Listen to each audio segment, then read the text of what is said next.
No. Are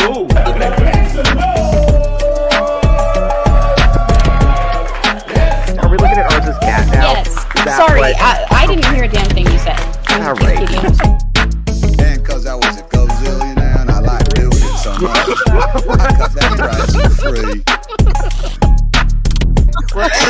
The species is dying, the birth rate is plummeting, women are chopped. But yeah, you know what? Get a fucking cat.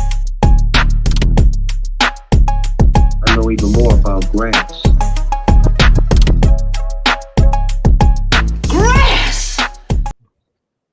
What's up, everybody? Welcome to Touch Grass with Theo Snodgrass. I am your host, Theo Snodgrass. With me here today is the panel. What's up, panel? What's up? Hello. How you guys doing? Of course, you know our regulars. We got the Runaway Vagabond and Strider, but also I want to acknowledge we have a special guest in the house tonight, Cat Mouse. Cat, please tell the people who you are. Hello, I am Cat Mouse. I am an artist. I work in comics and entertainment. And we've met friend of a friend through cons. So now I'm here in the chaos. I'm very excited. Yeah, it's going to be a party. It's going to be a party. Mm-hmm. We're going to try to keep the body pillow talk to a minimum, actually, if we can. Get it out of frame and it will be out of the conversation. You know what? Mind your Out of business. sight, out of mind. Mind your business. It's like, Mind can your you business. just like flip her? Can you just like No, flip her? Cardi B is never out of mind, first of all. She's always front of mind. That comes later. Flipping her. Yeah. Okay, let's not. No, that's not. It's not that kind of relationship. Well, It's purely just don't an let emotional her serve you. connection. Is it that kind Theo. of pillow? You know what? Nobody was talking to you, actually, Kat. So, let's see. Oh, hold on. Let's check in with the chat here. We got some people visiting with us. Chat. Ronald is here late. Okay, well, nobody asked you. It's fine. Thank you for being here. Let's see. The only people who are late to their own streams are gay. Thank you. Roguish Nerd, friend of the channel. That's all of us. Vagabond is here. What's up, buddy? Josh Quirk, friend of the channel. That was pretty sick. Go Texans. Hey, good Texans. Hey, there you go. Vaughn Coleman, enemy of the channel and resident homosexual. What up, gangstas? What up, Artard? What's up, man? Oh, man. It's Yeah, still no. censored. Self-censoring. Yeah, this is an anti-censorship platform, but I still appreciate the effort on part of people. Anyway, I wanted to get into some stuff. I've taken a couple of weeks off. It's been crazy. I had some people come into town on vacation. One of them was Strider. What's up, Strider? Did you enjoy your time in Las Vegas? I really enjoyed my time in Las Vegas, and I was joking with some of my friends. I am the most chill guy in Vegas because I go to toy stores, comic book shops, and museums in Vegas. I don't gamble and don't drink all that much. So it was actually quite a bit of fun. Yeah, what the fuck was that about? That sounds like an amazing take on Vegas because I wouldn't want to do all of like the crazy gambling either. So I'm just like, museums, buffets.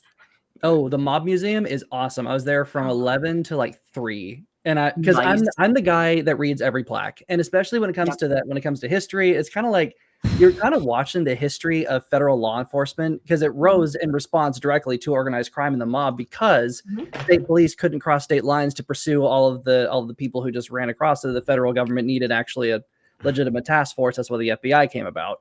And it was actually really, really fascinating. And they have real weapons and like a wall where a huge massacre took place in that they transported from Chicago over to there. It was pretty sick.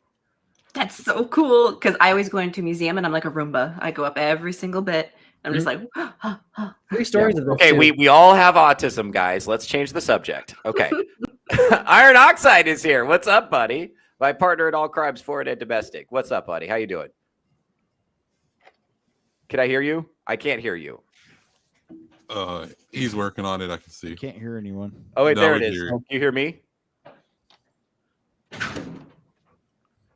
that's a negative Ghost Rider. He can't hear. Oh, okay.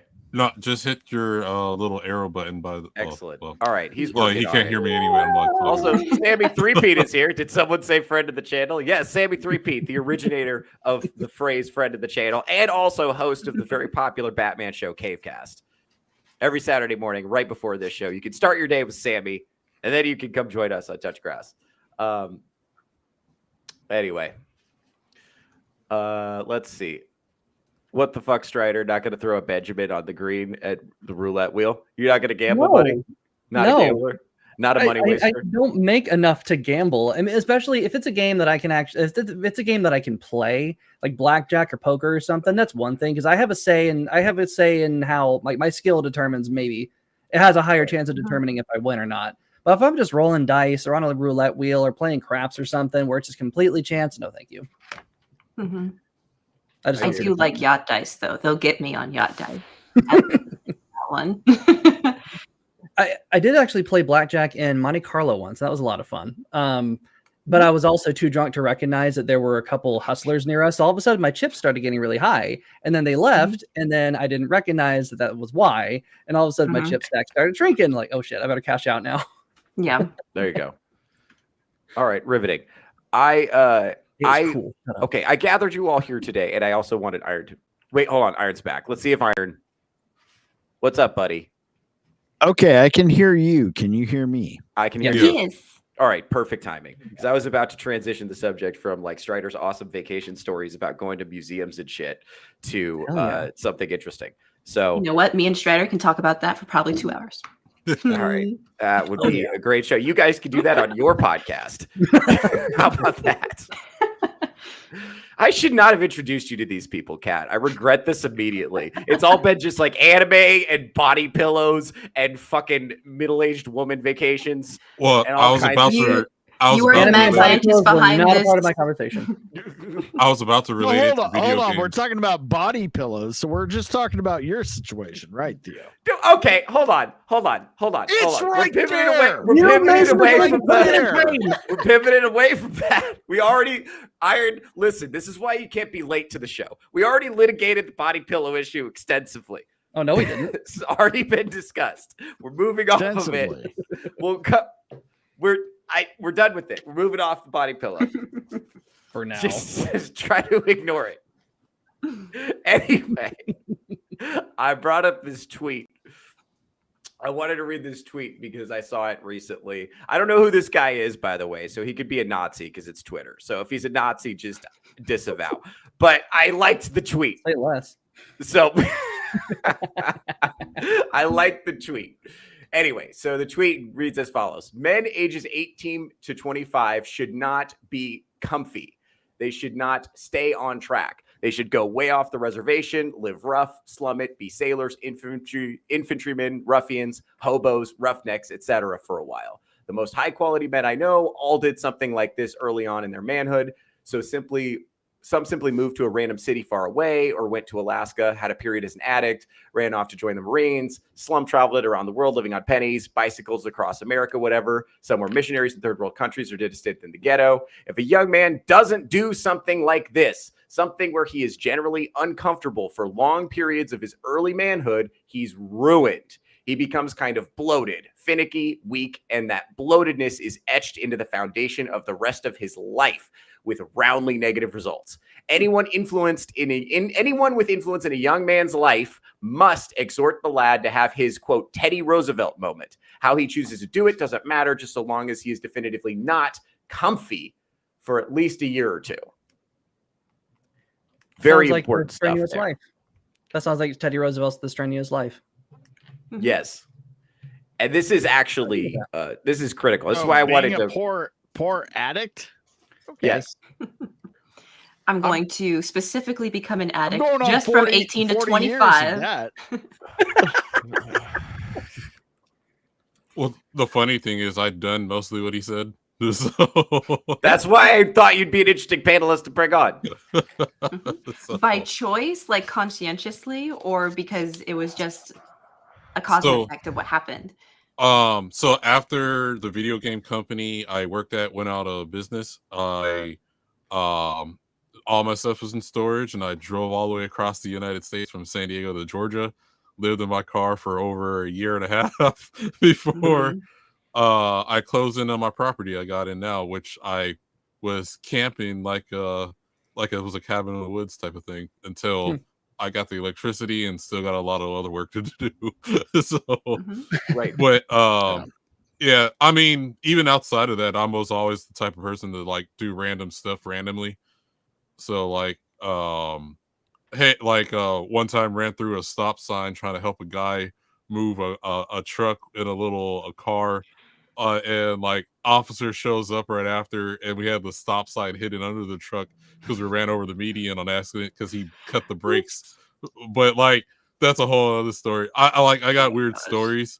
I don't recommend it for everyone though, but I Don't do. put your That's brakes where on we're your going to car. differ. Bad idea. I do. Do you understand why? Do you understand why? Hold on. Do we understand why it's important to have your Batman Begins moment as a man? Do we get that? Are we all on the same page with that? well, what I mean is like my crazy life, but I can understand where he's coming from. Where like it kind of like builds character to like you can handle any situation that comes right at you. Yes, because I saw. Go ahead. Okay, I saw on the side because like it has his little bio about it, and it seems like he's a very just like he's a Catholic man mixed with like, oh, I'm a Nordic man of like 12 plus years, like all that kind of stuff.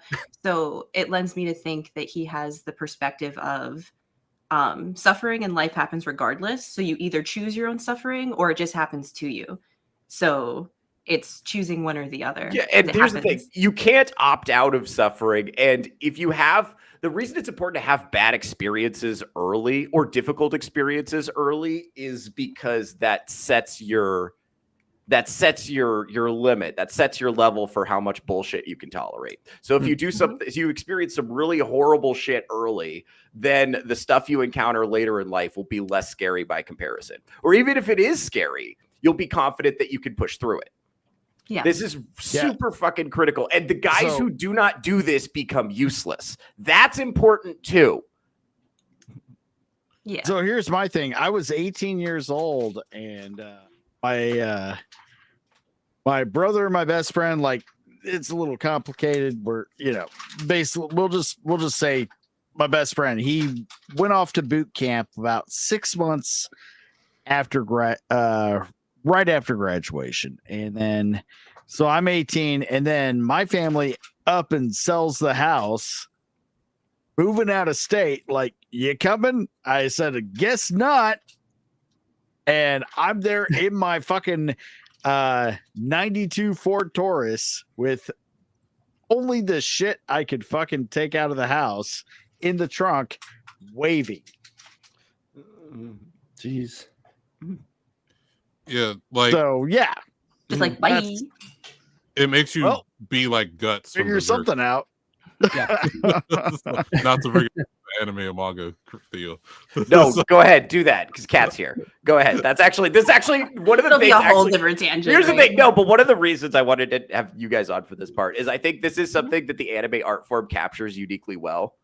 Yes. There's been a trend in Western movies, especially with the girl boss trope, where the only thing standing between you and achieving everything you want is realizing that you were a magical unicorn princess the whole time.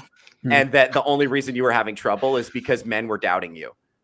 And because men were mansplaining, and that was preventing you from achieving your goals. And that's actually not true. Everything worth having is on the north side of tremendous suffering.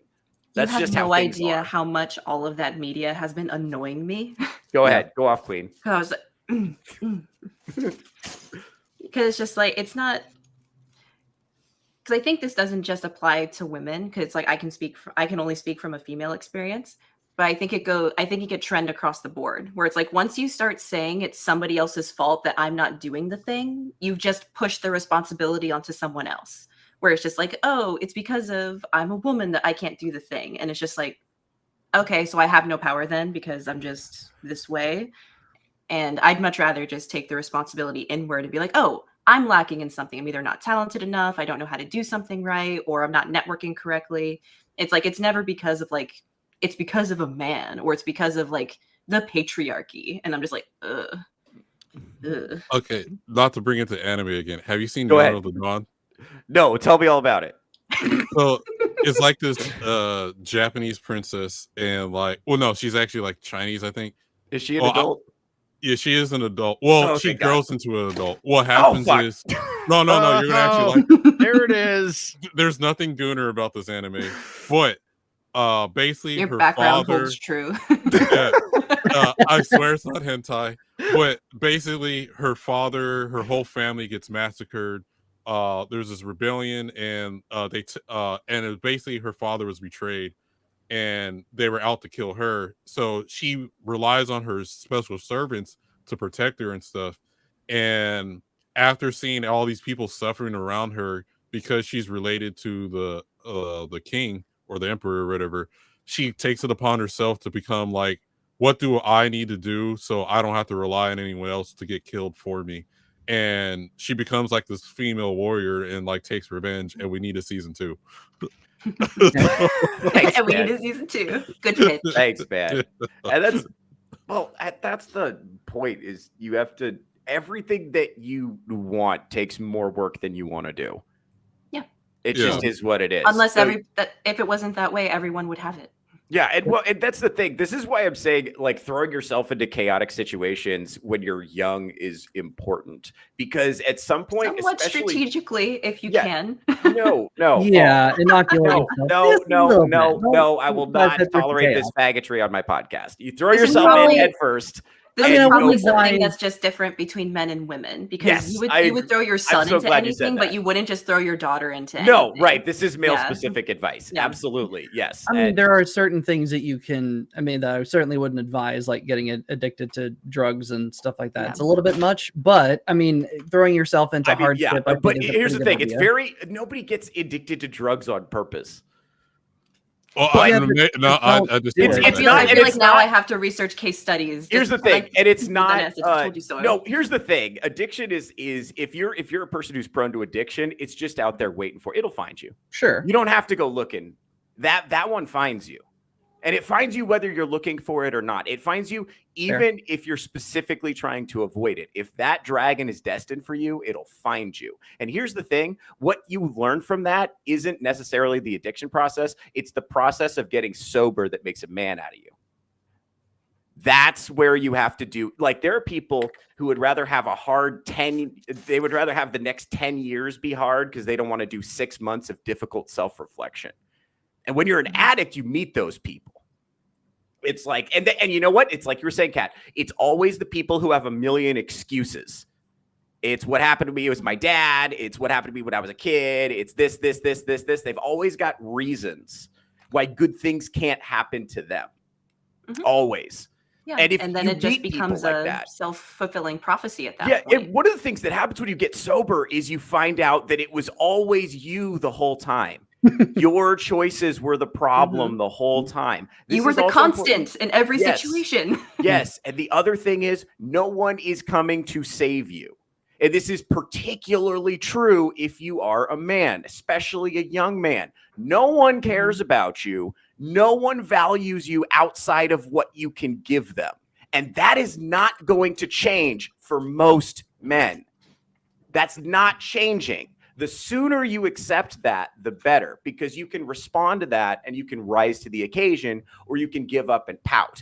And here's the thing. This is something that concerns me now. You cannot get this kind of hardening life experience from video games or traditional educational pathways.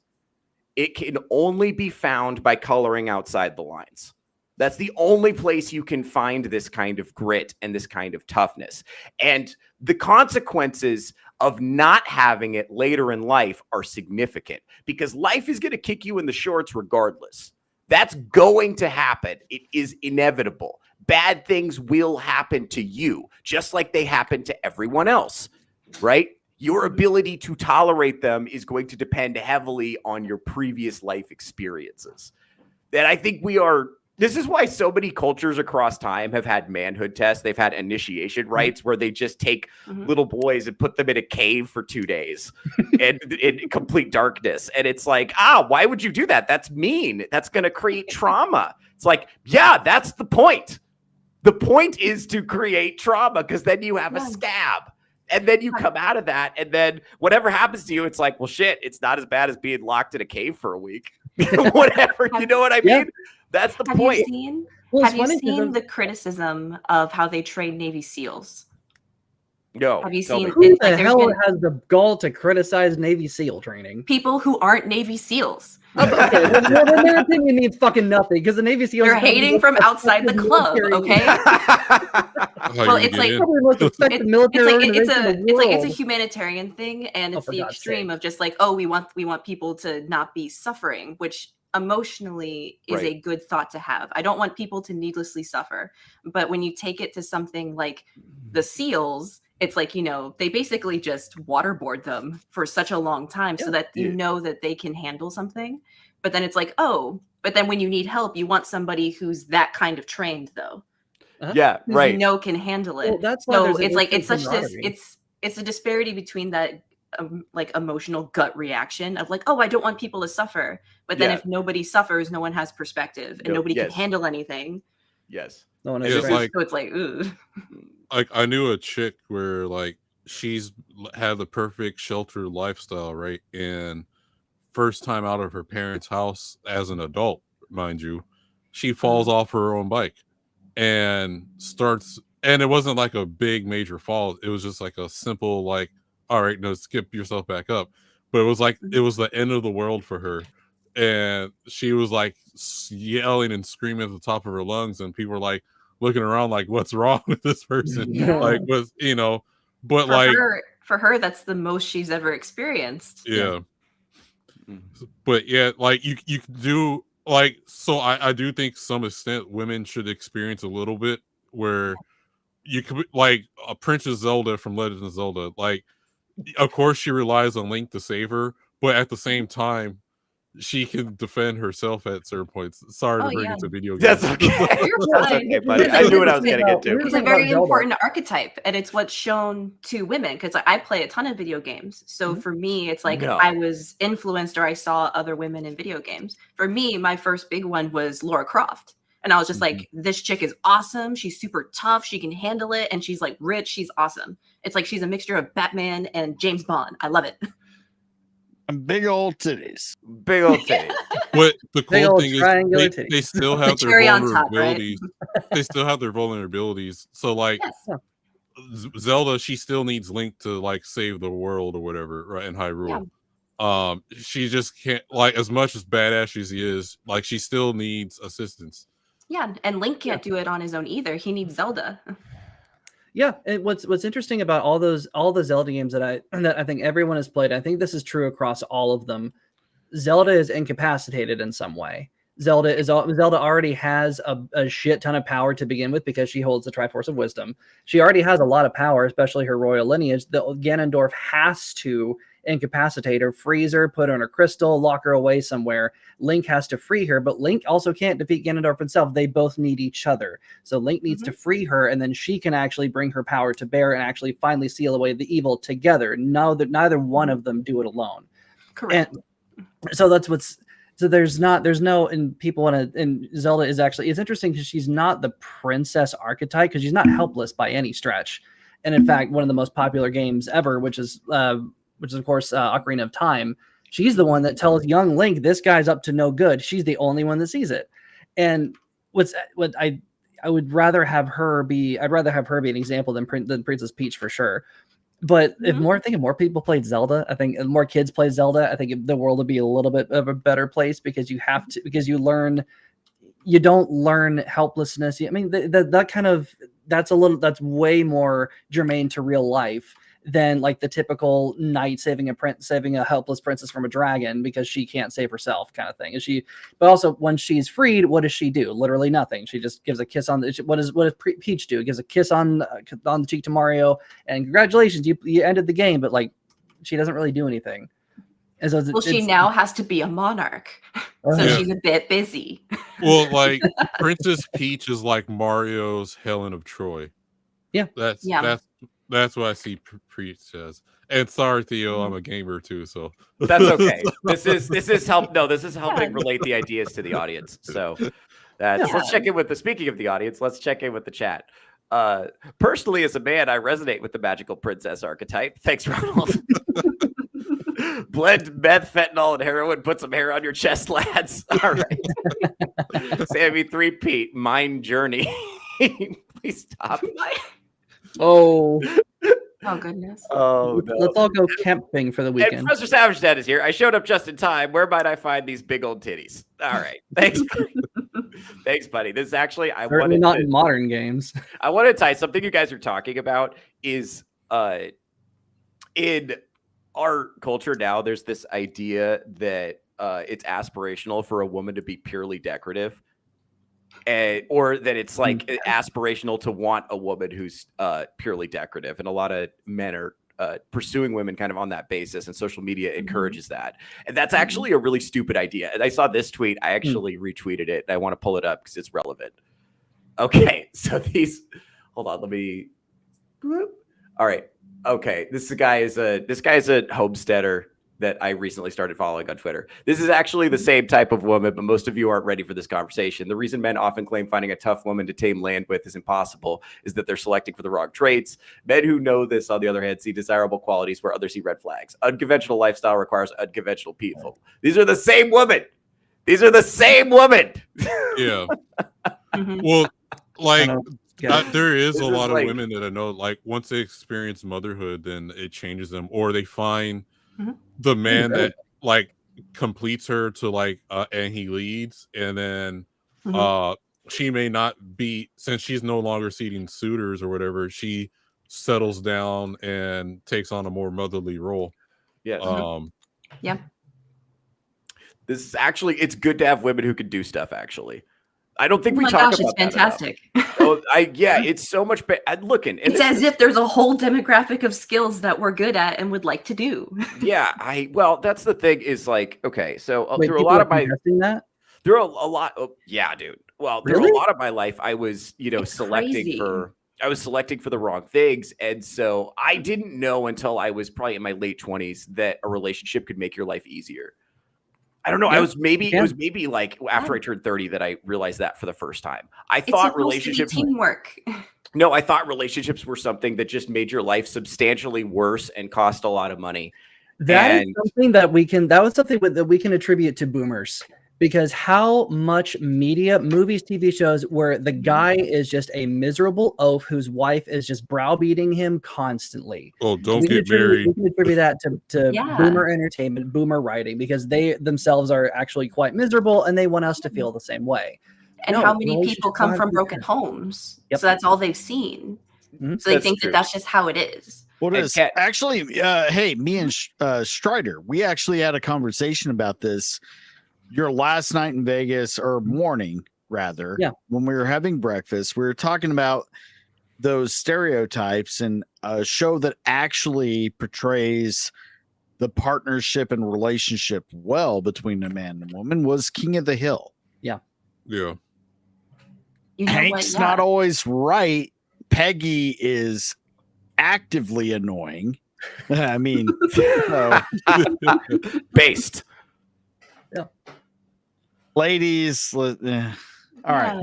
Yeah. But let's just. I will let's talk say about that between the relationship there was solid. Yeah, they Yeah. both loved each other. There was no doubt. They Right. had disagreements Uh, always, but they always loved each other. They always It came was back. a better depiction than the stereotype that we always get of the oafish, irresponsible father man. Like, he's always a neglected father, terrible with money, just everything. yeah. Oh, the played wife off is as a always sweeping up, and that is everything from animated to live action. Jesus Christ! Shut the fuck up. That's his wife. All right. From Homer Simpson, Peter Griffin, to a lot of the others. Another shining example of a man done right, like well, and though you would want to say very morbidly, is fucking Ed Bundy. Yeah. Al Bundy. Al Bundy. Right, Thank you. yeah. Not Ted Bundy. Did I say Ted? Somebody clip Holy that. shit. Yeah. Somebody clip that. Ironside. Right. I Hey, get it, though. Ted Bundy. You know why I would not? have said Ted bad. Bundy too, because Not that's the name so I know bad. more. But Yeah. Can Al I- Bundy. I'm Al gonna- Bundy. I used to. No, okay. I have to. Okay, I'm gonna throw this. So I used to have this line that I would do when I was in law school that I would use to take girls home for parties. I would be like, there's actually. They'd be like, oh, your name's Theodore. And I was like, yeah, there's a lot of similarities actually between me and Ted Bundy. And they would be like, what? And I was like, yeah, we're both named Theodore. We're both from the Pacific Northwest. We're both biters, both law students, right? And they would be like, why are you telling me this? And I'm like, because now your opinion of me can only go up from here. I'm not going to say anything weirder than that by accident. And they would be like, hold on, Theo. I was actually helping this man retrieve his mail last night. What's your middle name, Theo? that's not important. Anyway, we're moving off that. Anyway, the point is that Ted Bundy line had a 100% success rate. It literally never missed. Never missed. Oh my gosh. See, and the middle name got you beat up a lot. That's okay. I can confirm that. Never missed. Anyway, so I don't. The point is, women are bad at making choices. All right, let's move off that. I could actually expound on that. Excellent. Go ahead. Because I've made horrible decisions. Based. Well, it goes straight back into your main topic of basically suffering, where it's like women are put in, especially me. I was a spoiled little girl.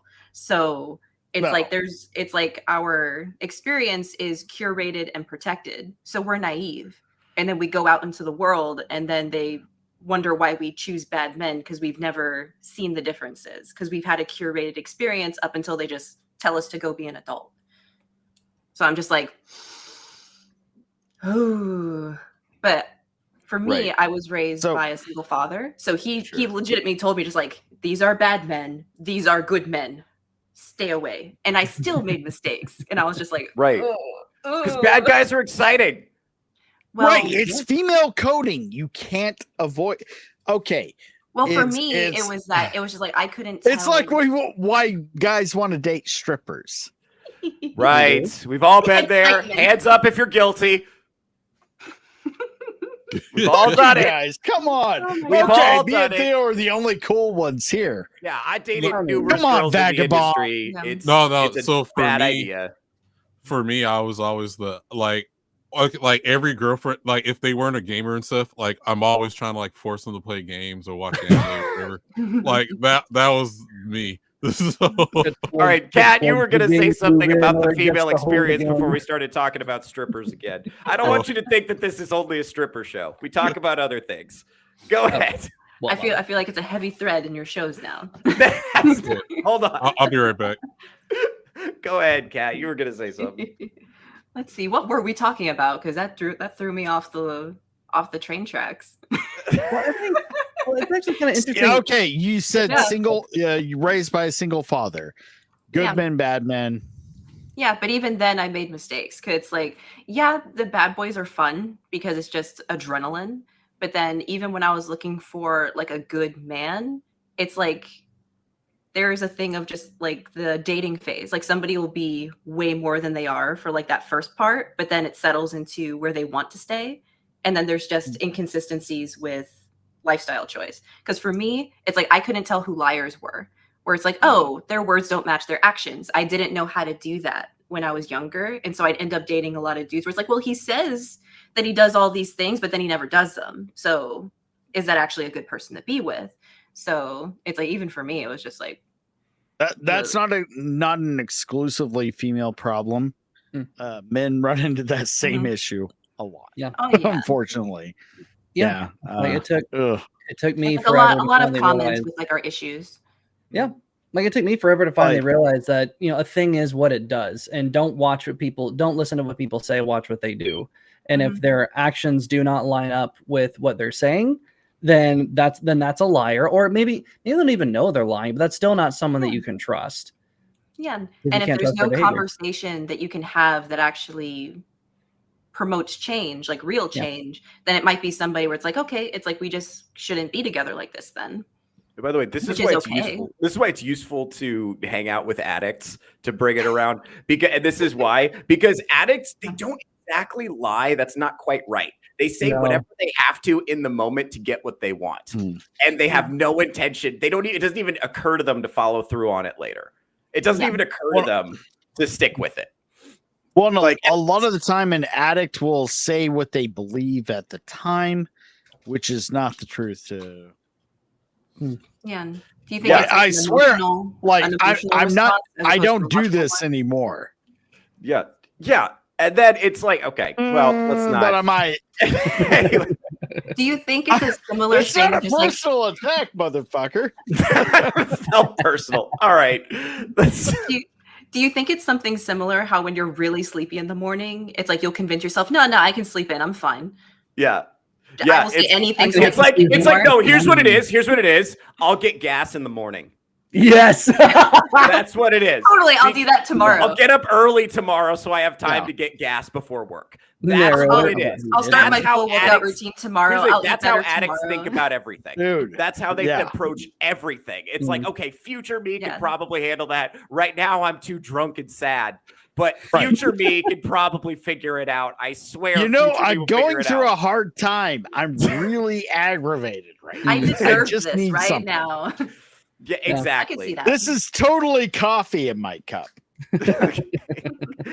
It's rough. Yeah, but this is why having these kind of experiences, I think, okay, like you're saying, Kat, not being able to identify liars is a really common problem of people who grow up in high trust environments Yes. where people reliably tell the truth and where lying is frowned upon. Not everybody functions that way. And it's hard to mentally map. This is why I always recommend the top of the Touchgrass reading list, which I have to officially release and post on the channel. I think I'll do that today just for fun because I always talk about it. The top of the official Touchgrass reading list is the 48 Laws of Power by Robert Greene, which is not necessarily because I advocate moving that way, although the laws can definitely be useful for dealing with people, you know. The reason is because it's a roadmap to how narcissistic, power-hungry people think. And it's hard to mentally map someone like that if you do not think that way. If you think, oh, the world would be a better and just place if people behave justly towards each other and generally told the truth. That's awesome. Not everybody thinks that way, though. And when you encounter people like that in real life, it can be very jarring. Yeah. If you're not used to it and you're just like, what? And you have to kind of deal yourself. This is why it's so important to have gnarly life experiences early so you can see what the world is actually like. Yeah. It also teaches you what you want to avoid. And I understand what you guys are saying. Mm-hmm. You don't want to acquire any permanent damage, right? You don't want to. If you can help it. If you can help it. Now, here's the thing. The experiences should affect you permanently, but you should be able to walk away from it. Right. Mm-hmm. And I understand, you know, what you guys are thinking, but like I don't need to dunk my hand in grease to know it'll give me 3rd-degree burns. Right. Like, but you're not a man. I don't need to do. You're not a man. I've always been a stove toucher. You know, and I had to go out there and that's the lesson you needed to learn the hard way. Yeah, I needed to learn it repeatedly. And sometimes the stove is a stripper. You know, you just got to touch the stove until you learn the lesson, and your life isn't going to get better. Or a wrestling prostitute. Choices. Okay, all right, that's enough talk. I don't listen, Kat. I feel like or time a we prostitute talk, on Fremont. No. Hold on. That okay. We're talking about the same thing. This is different actually. Okay. All right. No. But Theo, you rejected that one. So like you told the story. I rejected all of them. I don't. Kat, I do not hang out with sex workers like that. This is what's being said about me. These are slanderous lies. I don't want you to walk away with these actions are complimenting you. Okay. You rejected that one that approached you. Okay, let's just tell the story so it's out. Hey, my dumbass would have been like, "Oh, you like? Oh shit, you don't actually like me, do you?" No, I knew right away. Oh, no. Here's the thing.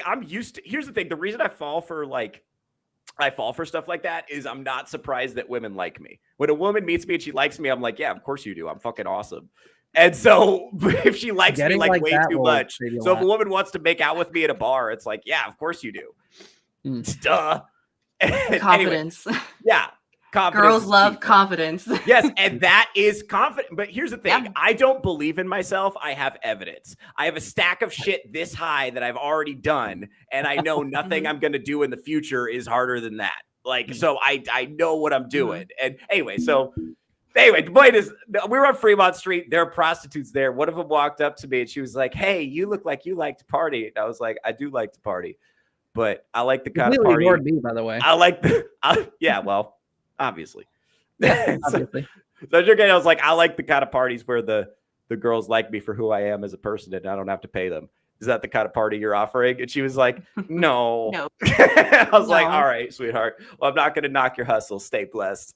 And then I walked away. That was it. That's not even a hooker story. That's just being in Vegas. Yep. Yeah. It's a transparency. Yeah. Wait, hold on, Ronald. Every other story Theo tells involves a sex worker. That's not true. There's a lot though. It's only every other. Okay, that's not true. That's not true. I have you know what? We're not It makes talking for a about fun me. story, at least. Let's this is let's move off that. Weren't we talking about suffering? I was trying to create some kind of like deep parallel.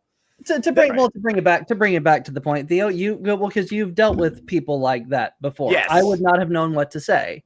I would have been completely tongue tied because you dealt with people like that before. I'm not I'm the dumbass who would have been like, oh, the stripper actually likes me. No, I'm not that stupid. But seeing a very beautiful woman walk up to me like, oh, I'd be completely aghast. I'd be immediately suspicious.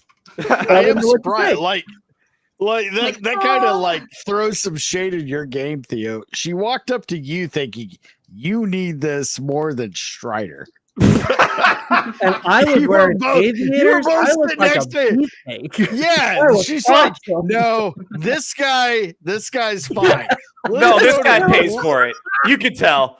Let's go to the long hair guy. Yeah, I can tell. I was like, you are way too well dressed for a Friday afternoon.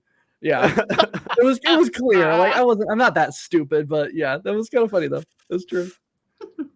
Yeah, she just like passed over you, like, so long hair. You want a party? Yeah. Yeah, I also had a guy on Fremont Street walk up to me. He was like, "Yo, man, you smoke weed?" I was like, "No, thank you. I'm not gonna buy weed on Fremont Street, but thank you." I mean, the answer is yes. You know, I mean, okay. It's like, thanks. So weed is legal. Like if they walk up to you on Fremont Street, they're like, "You smoke weed?" Like, yeah, dude. How about crack? Oh fuck. Oh, that's true. You want some rock? Like, well, I am on vacation. Nobody's ever that much on vacation. Okay. That's slippery slope. Yeah, the point is to like the point of the original anecdote that I wanted to get to here. Yeah, get to it. The point is you're supposed, as a man, it is required that you stare into the abyss. And also, you have to stare into the abyss, but not let it. As you stare into the abyss stares back into you. And so the more time you spend in that world, this is why it's only for a short period of your life that you should do this. Because the longer you stay in that environment, the harder it becomes to leave. Mm-hmm. This has to be a temporary period. And if you neglect this, then you run the risk of being useless later in life. And that is a horrible thing. The world is deeply unkind to useless men. And that is a reality that is not going to change. So the sooner you make peace with that, the better. Like that's not going away. Right? Focus on what you can control. Yeah, that's critical. Like, so you cannot change the way that the world judges you, but you can change the way that you measure up, essentially. And there are things that I think, one thing I don't like about internet culture is it encourages people to obsess about things they can't change. Like internet culture is so appearance focused, and there's so much discourse about like men's height now. Is like that's like the most immutable characteristic. It's like you can't change it. Shut up, Iron. This is personal. It's my show. Fuck you. I'm saying like I was on stage the other day. I was doing a joke about being 5'7", and a girl yelled out, "You look 5'9" on stage." And she meant it as a compliment. And I was like, "Oh, thank you, sweetheart. Appreciate it." A little backhanded, but that's okay. That's okay. People You're do very often. proportional for a 5'9" man. Thank you. Well, yeah, people often overestimate my height when they meet me, which is I choose to take that as a compliment. But- Tall man energy. Yeah, like, but you have to develop something. You got to learn to adapt to your environment. You got to play the hand the Lord gave you. You know, you're not gonna like. I think internet culture, because it shows us everyone having the best day ever all the time, and you just scroll through and you're like, fuck everything. My life sucks because I don't have a yacht. I don't have a yacht and a bunch of women who are scared to look me in the eye. Why can't I? Where's my Bugatti? You know, like you can't on the other side of the suffering. Yeah, and it's like last time I woke up in a new Bugatti, I was drunk as hell. Yeah, that's the point. Is you like everything you want is on the other side of you embracing your circumstances. You can't make your life exactly like somebody else's life, and you also wouldn't be happy if you did. You know, you got to kind of make your own. You got to make your own thing. You got to make your own thing. So. That's what's going on with that. Yeah. Anyway, that's what I was gonna say. Did Vagabond die? Is he okay? Probably feeding his multiple cats. Mm-hmm. He said he'd be right back though. There are so many cats. No. He's here. He's right here. Let's check in with. Go ahead. Hey, I'm here. I'm just taking care of something real quick. Sorry. Okay, no worries. As long as you didn't pass away on stream. That would be epic. We put that in the intro. All right. It's like, man, everybody's got to watch it. Somebody TKO'd on stream. Let's check in with the chat. Hey, Bats is here. Bats is here. Rogue Nerd, hashtag am I an addict? Probably. Get that checked out. Hashtag. Theo, LOL, Theo explaining how people suck. Yeah, okay. Uh-huh. Ronald, every other story Theo tells involves a sex worker. That's not true. Okay. A little true. They went to Theo because they knew they could make a sale. Okay, Bat Sauce, who invited you? You all been invited to the tunnels yet? No. Okay. Right. No, that sounds like bring on Bat Sauce. No. sounds like a gay nightclub. All right. Actually, I wanted to. So also, I regret to inform you guys that conversation we had almost certainly qualifies as toxic masculinity. I'm sorry to say that. You guys are all on a podcast that promotes toxic masculinity. But I encourage just another man with a microphone. How could yes. That's a toxically masculine men win wars and solve murders. I don't care. The point. And that's the other thing. And they start the wars and they. But we end them too. God. Well, the other thing too is like it's okay if we end them. Sure, it's funny. The other thing too is it's encouraging. You actually have to, like I said, find a woman who knows things too. Like if you're gonna partner with someone, you actually want to be with someone who's like useful, who can do things. I don't think we talk about that enough. It's like find one that reads more than just fantasy porn. Like please, like it's better yet, find one who doesn't read clit-lit. Like that is so strange to me. It's like a man consistently bragging about and reading porn, and it's like here's my copies of Playboy. They don't even have copies of Playboy anymore. Hustler, I don't even know. But like I'm gonna create an entire Instagram persona, entire social media persona about my consumption of porn and what I prefer. Like that's weird. It's the female equivalent of having like that type of like porn brain rot, where it's just like I'm just like, bro, it's like please pick up like a nonfiction book, please. Well, I saw a video the other day, and I don't know why this woman comes across my For You page. It just because Instagram I don't interact with these people. Because Instagram knows I'm a straight male, and so they're like, "Oh, here's something kind of goony." But this woman does it? I don't know, but this woman has she's an entire personality of I read smut, I read clit-lit, and apparently she and her husband are like way into each other. They seem to have like a pretty fun, playful, like passionate relationship, and it's good for them. I love seeing that. However, a video that she posted the other day really disturbed me because her husband went up to her. Like the caption was, I'm going to use the same line as her book boyfriends, which I hate that term. I'm going to use the same lines. I'm going to do what her book boyfriend does to her. And she was not into any of it. She was creeped out by all of it. Like all of these weird lines that he would say. One of them was like, "Who did this to you?" and "You're mine," and stuff like that. And she was uncomfortable with all of it. And it made me so sad and sickened to see that. It's like, this is your fantasy. You've got your man who you're apparently highly in love, like crazily in love with, doing the things that you fantasize about, and you're weirded out by it. But he's not a 6'5" centaur with a massive cock. That's true. But there's so many things that are great in theory, awful in practice. Part of the fantasy is being weirded out by it. Like part of what is getting her off is like, oh no, don't. Here's another thing too. Stop. This is so important. No, part of the fantasy is that it's not her husband too.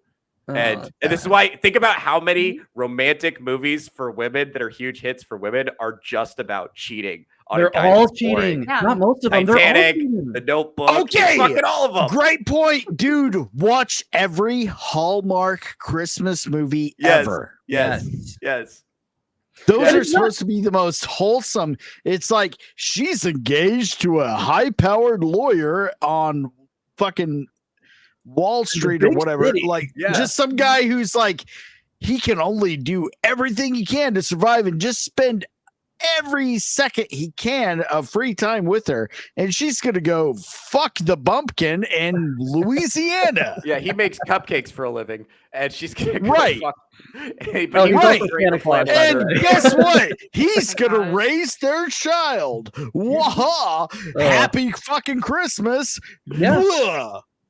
Well, it's are you kidding me? All the Nora Ephron movies too. Like you've got Mail or Sleepless in Seattle. Basically, if it stars Meg Ryan and Tom Hanks, and it's some kind of, or Nicholas Sparks, it's always revolves around some kind of infidelity, and it just irritates me because she's not going to end up with the guy that she is with currently because he's a loser somehow. He always exhibits like some weird behaviors. Like that's not realistic. You don't, and I think half the time. That's probably the reason why so many, and probably millennials, grow up having no clue how actual relationships work. True. Because they grew up on those romantic comedies, probably because their mother showed them. Because the perfect example is I think Sleepless in Seattle. Bill Pullman, I think is his name. Yeah. No, Sleepless in Seattle was Tom Hanks. Or you talking about the other one? Bill. Well, it was Bill Pullman is her boyfriend at the beginning, her fiance, who's kind of like this hypochondriac, riddled with allergies kind of guy. By all intents and purposes, a pretty decent human being, but she's just kind of like, I mean, he's a good guy, but okay, which is fine. I totally get that. But she has to cheat on this she cheats on him with this complete stranger and Tom Hanks on a whole other coast. Right. Yeah. Well, here's another one. You're 100% right. Hold on. Let me take the floor. They romanticize female cheating. Like, they do that in all of these, even in Hallmark, everything. Mm-hmm. Like, the guy's like, he's okay, but Bumpkin from Louisiana has abs. So, yeah. They do that all the fucking time, man. Are you fucking? I was exposed to so many telenovelas from my grandma, where it's nothing but just like, it's like, you cheated on who? Who's it's just like a Latin woman experience, and I was like, I guess this is just how life is. Well, telenovelas are big in San Diego. I've seen them too. Oh, dude, they're crazy. Well, they're kind of, I mean, same with soap operas. Everybody has cheated on everybody else, and everyone's on their canonically 8th marriage, even though that's ridiculous. Well, I was gonna. It's like there wouldn't be like a fun show to watch otherwise. People aren't separating where it's like, hey, the way the relationship should be day to day is actually technically boring. Yep. Right. There should be no high octane. And that's because it feeds on one certain thing, and that's the female's urge for conflict. How many guys have ever been, I'm asking the panel and the chat, been with a girl who said, "Oh, you're great. You just don't fight with me enough. I just want more fighting. Like, why don't you fight with me?" Like, are you fucking serious? It's a good thing not to fight. Like, I was trying to turn down the fight. No, I've been with- context because I've said this before, but I don't think it's You the have! context. You have! I bet. But Okay. here's- One of them! No, here's the context because I would like to expound because I don't think that Okay. I'm one of the insane ones. Expound Let me away. know if I am. Do. Expound away. Please Help. do. Help The us, way that- please. the way- We're drowning out here.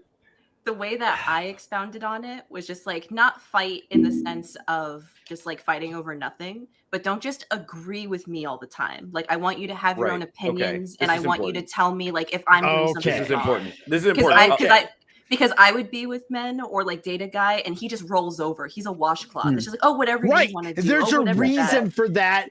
And I think Theo's about to elaborate. So I'll let him cook first, and then I'm gonna go if he doesn't Okay. fucking So a cover lot the of basics. okay. So there's a couple of polarities here I want to address. One is like male agreeableness is a real problem in relationships, and it is the reason there's so many women who fantasize about cheating on their boring Weasley husband with allergies. Strider, you said this doesn't reflect real life. There's no man that's that weak, limp-dicked, and useless and riddled with allergies. Here's the thing: it does reflect the honest, deep down emotional way a lot of these women feel about their husbands, regardless of the reality. And the reason is because every time they encounter them, they see him as this, as you said, washcloth, this damp rag with no opinions. Right. So they are viscerally disgusted by their husbands, and the idea of a guy with abs who has his life fucked up, but takes charge and actually takes action and has his own opinions and will He's push doing back on them is exciting. The other thing too is I've been with women who said, I need you to hit me because if you don't hit me, I feel like you don't love me.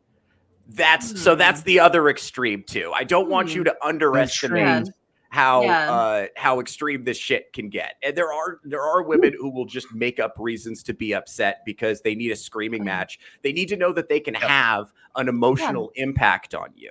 But also, yes, there is the reason we have so many Weasley limp-dicked men in movies, or guys who work all the time, or he doesn't have time for me. And then she goes and cheats on him with the unemployed guy because he has tons of time to devote to her, right? The reason that female fantasy exists is because a lot of women are disgusted by their predictable, boring husbands who have no opinions.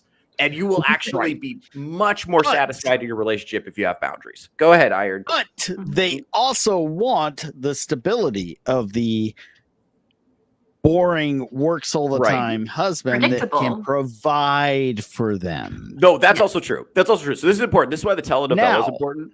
Actually, I want both. I want everything all at once. Right. The telenovela. Women, one of the greatest moments in a woman's life, one of the moments where she is the most exalted in any culture everywhere is where she can the righteous indignation of having been cheated on. That gives you a license to do all of the crazy shit that you've been wanting to do the whole time. Right. But you've been holding back. You've been holding back out of politeness and to stay in the relationship because you know that's not what a good person does. Once you get cheated on, all the social expectations for you to have good behavior are gone. And all accountability gone. And guess what? When a woman cheats, it's almost always somehow justified. Well, he just spent too much time at work. Well, he didn't have enough time for the family. Well, interesting. Always. Actually, there's data on this. I wish I had the stats. There's data on this that just came out where both men and women are more likely to excuse female cheating, and both men and women view male cheating more harshly. Now, part of that is because of why it is. When a woman cheats, it's over. She don't like you no more. She's either cheating to get back at you, or she's checked out, and you're just like a wet washcloth. She's not into you. When a man will cheat recreationally, a man will cheat on the love of his life with a roast beef sandwich he fishes out of an Arby's dumpster. Right. That's just the truth. There's a difference, dude. weak that day. A guy can fucking cheat and still be in love with his wife. It's such a different part of the brain that's hard for me to understand. And by the way, if my wife is watching, I have never cheated. I'm just stating. I am just stating fucking facts and statistics here. Okay. Well, here's the funny thing too. So I have no reason to cheat. So I was in the video game industry. So if you're familiar with crunch, we had classes that we would talk about this, where it's like, all right, just to know that this is a high divorce rate industry, that you're not going to be home and your wife could be doing whatever. and like we're having like dude bro conversations about this because it's like because you're out there making money and you're crunched. So it's like, hey, you have to dedicate your time at work. So what do you think your wife's doing? So, Yeah. but I do also want to mention to your other point earlier. Did you guys see how angry a lot of women got and other like super leftist people? Where there's an anime and manga that came out where the woman is in a wheelchair, so she has to rely on her romantic partner for everything. And they're like, "This is enablest," and like all this stuff, and just getting completely angry because it was like just because of the guy, it wasn't like anything where she can do anything on her own. She has to rely on a guy, and they thought that was the most horrible story ever told on earth. Were the Really? people that complaining, could they walk?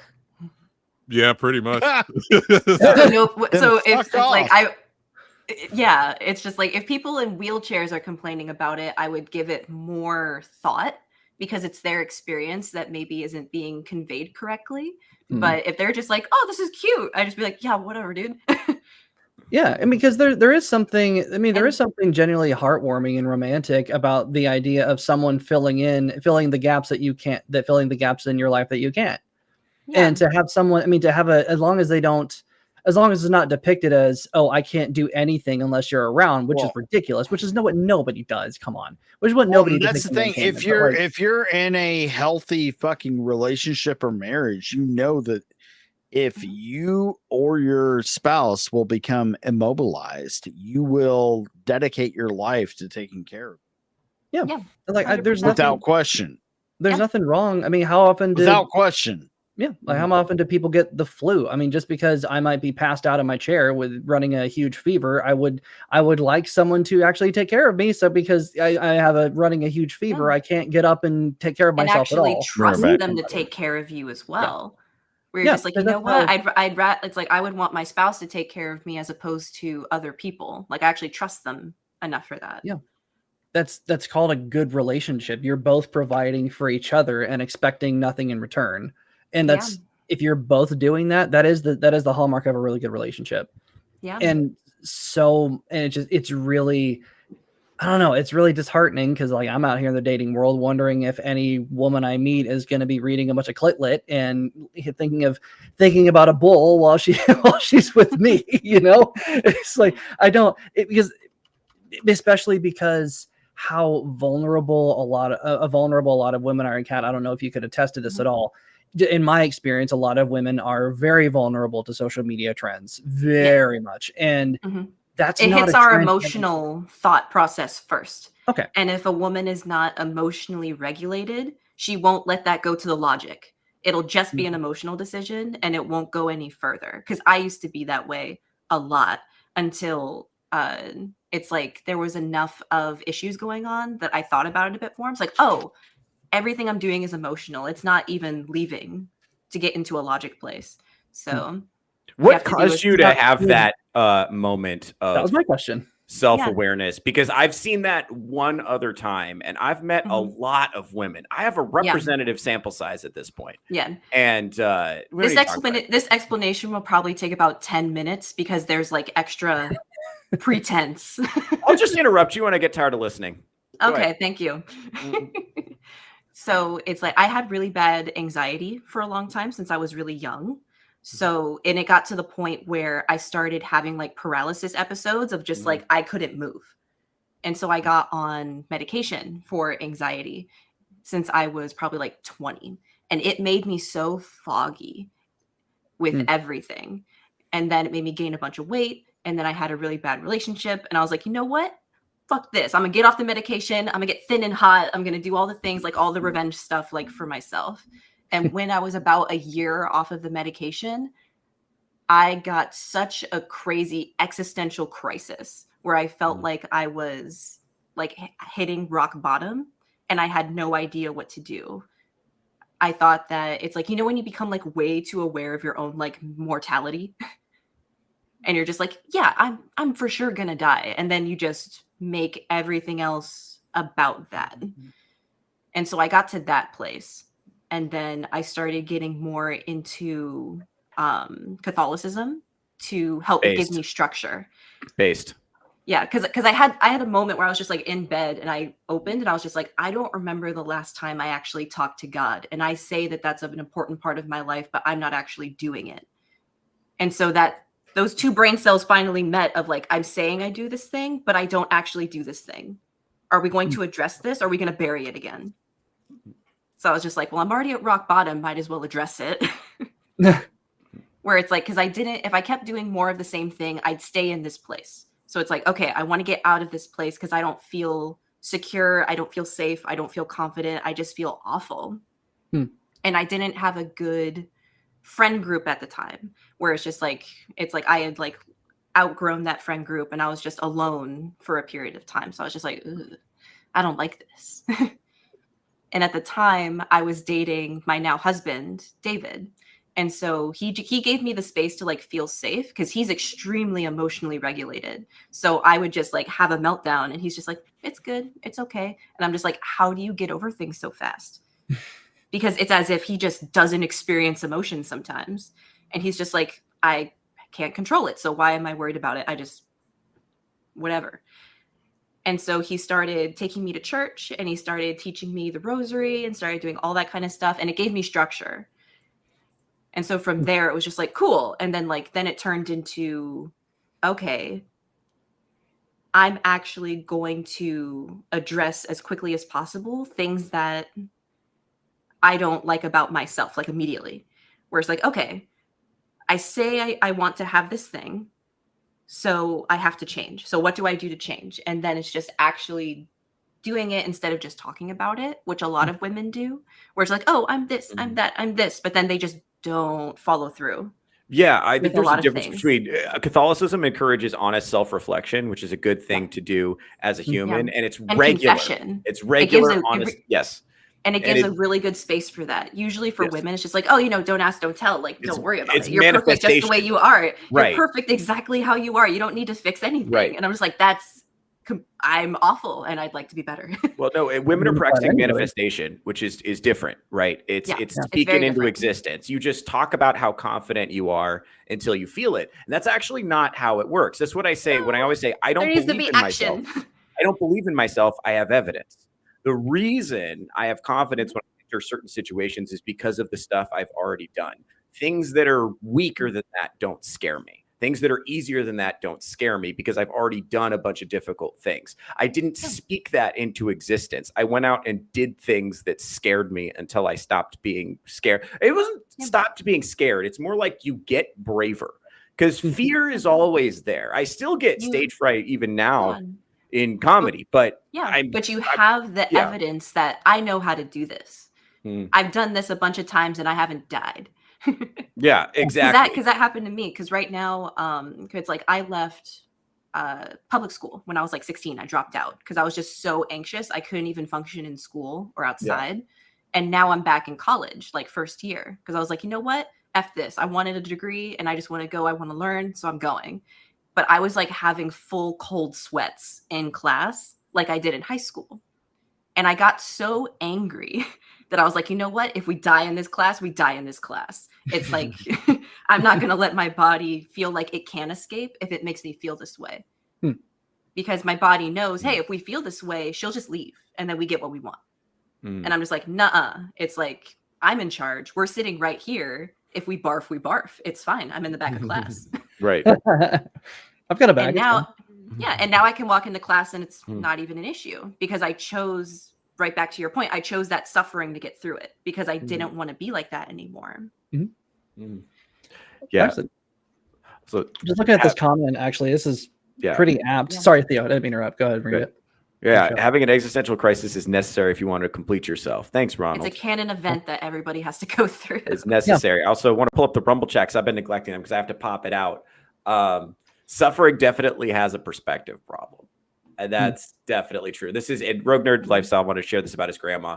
I'm working on a project where I interviewed my grandma. She grew up deep in Louisiana 91 years ago. Hearing her description of early childhood sounds like a Fallout playthrough. She remembers when electricity came to town. Wow. See what I'm saying? So, like, I think when we talk about the things that stress us out now, this is why it's helpful to study history and look at what your ancestors have already been through. One of the most motivating things, just living in America, growing up in America, you're descended from people who abandoned everything and went to a place where they thought they could conquer with nothing. And that should give you a tremendous amount of courage. And this goes back even to before the founding of America as a country. So there was a tribe of humans that all Native Americans are descended from. It's like, you know, a couple hundred people maybe. And they crossed the Asiatic land bridge from China into Alaska. And what they found was a continent full of super fauna that wanted to kill them. There were cave bears. You guys know what a cave bear is? A cave bear is larger than a polar bear, and the human skull fits perfectly in its mouth. These things it was made to eat us. Yes, and these people got there and they saw monsters, and it was too late to turn around, so they just killed their way south until they populated all of North and South America. The Aztecs, they had a special squad of dudes who would go out hunting jaguars. They just get shit jacked on yerba mate and like whoa, and they'd go hunt jaguars because that's what needed to do. They were bothering women. And we were like, all right, well, I guess we better go kill them then. Well, also that's why there's no fucking jaguars. Well, also to say nothing to say nothing of the herbivores. I mean, you get those big old predators where a human skull fits in his mouth. Imagine what that thing hunts. Mammoths and ground sloths. Those things are 3 times as big as people. Mammoths were twice as big as elephants. So those things are huge. They hunted them for sport and for meat and for pelts, and they lived off that for years. It's insane. Yeah. Pretty cool. Yeah. Humans and that's who you're descended from people who go out and try things and do things. It's very different country. The reason Russians are so fucking bleak is because of Russian history. Russian history is just war, famine, pestilence, famine, war. And there's like, we're just happy to have a quiet day. They're just happy to be here. It's like bread line not too long. You know, like that's America's different. That should fill you with courage and optimism to go out and try things. Like the Irish, you know, they came here, you know, fleeing horrible oppressive conditions, and then they encountered the Civil War and the railroads, and then they brought their wildness with them, and they became the people of Appalachia. They became the cowboys. We owe cowboy culture to the Irish. Like, that's why if you listen closely to a fiddle and then you kind of listen to Irish dancing music, I'm not leaving you guys out. Just give me a second. See, I'm an honorary Mexican. Well, Theo and what were you there, Strider, when I was doing the Mexican story? Oh yeah. Do we have that video? Mexican stories from you. Vagabond, if you share that video, I will. I think Iron has the video. Whenever Iron gets back. Oh, the dance at karaoke? Mexican dance video. Yeah. Yeah, I remember that. Yeah, that was fun. I was like, I'm the only, watch me be the only Negro to be up in there. No, you didn't. You said that out loud to me and Selena. We were right there at Iron. We were all right there. Yeah. You joined the line dance. We're like, yeah, you go. Anyway, yeah, but my point is that we're descended from people who weren't afraid to starve or die because they thought there was a chance of a better life on the other side of that risk. You know, and that's the kind of thing that should fill you with courage. And it's disrespectful to your ancestors to just, you know, to not take whatever risks are necessary, do whatever work is necessary to make the life you want to happen. It's disrespectful to the ancestors because of all that they sacrificed just for you to be here. You know, you are you're the end of a long line of people who were successful enough to pass on their genes. You know, well, it's kind of crazy. One show that I've watched recently that really just changed my life, like I think about it at least multiple times a week, is 1883. And I know it's a Yellowstone prequel, but that show absolutely captured perfectly what life was like for early settlers moving out west. They're going from Texas all the way up to Oregon. They're literally following the Oregon Trail. And the only exposure most of us have had are those like old 50s and 60s Westerns where it's kind of like, shucksy doodles. I'm maybe getting a little bit dirty. May have to shoot, maybe have to fend off an Indian attack every once in a while. As opposed to the carnage. Yeah. Well, it's crazy. The Indian attacks were not the biggest threat. They were a huge threat, but they were nasty whenever they happened. But being bitten by snakes, crossing a river, getting sick, suffering any kind of injuries, any kind of grievous injury at all, any kind of infection, bad water, other people traveling, people stealing your shit and leaving Cannibals! you in the middle of nowhere. Yeah. Well, middle of nowhere, like people also watching 1923. They started with a lion hunt. Like half a dozen people get killed by a bunch of lions out in the Serengeti, for God's sake. Like it really put in the first time I've ever seen true settler history depicted, because out of the hundreds of people that leave Texas all the way up to Oregon, spoiler alert, only about a dozen of them survive at best. And it is insane to see them. Like just a snake bite, you're dead. You didn't get dysentery by playing the Oregon Trail Strider? Oh, I got dysentery tons of times. I've never completed Oregon Trail as much as I've done that. Every time I've overhunted, I've gotten my meat is spoiled. They don't really go into just how bad dysentery is. No. Where it's just like, bro, your body is rejecting itself. Like your body's rejecting water. Yeah. It is. Yeah, it's like, but that's the kind of stuff that people left. That's the kind of stuff that people endured because they thought there was a better life on the other side. And it may or may not have been true, but at least they tried. And it's nuts. And especially like even the most recently, people who have been to war, like in World War I, World War II, Vietnam, Korea, like that's an entire world I have no comprehension of. Most of us don't. Most of us, thank God, have never had to fight a war. And I mean, it's like that's about like 3 generations out now for us in America with being actually deployed out to war, unless somebody went out to Iraq. Yeah, I think I know a couple people. It's very generalized knowledge. Yeah, I know a guy who almost got blown up twice by an IED in Iraq, and he still has PTSD from it. But again, it's a completely different world that I'm not at all familiar with. Thank God. This is important here. Ronald dropped this comment. I want to bring it in. I'm really far north right now, and the fauna out here make you realize how small you are as a human. We have completely forgotten how dangerous the natural world used to be because we whipped its ass so effectively. Humans put belt to ass on the natural world for 200,000 years, to the point that the predators that we used to fear are now, we have humans being like, oh no, don't kill all of them, they're cute. Don't kill the Timberwolves. Don't kill them all. The Timberwolves. Don't kill them all. And it's like, yeah, we're trying to bring some of them back. Yeah, like we literally brought back dire wolves. That is how complete our defeat and subjugation of the natural world has been.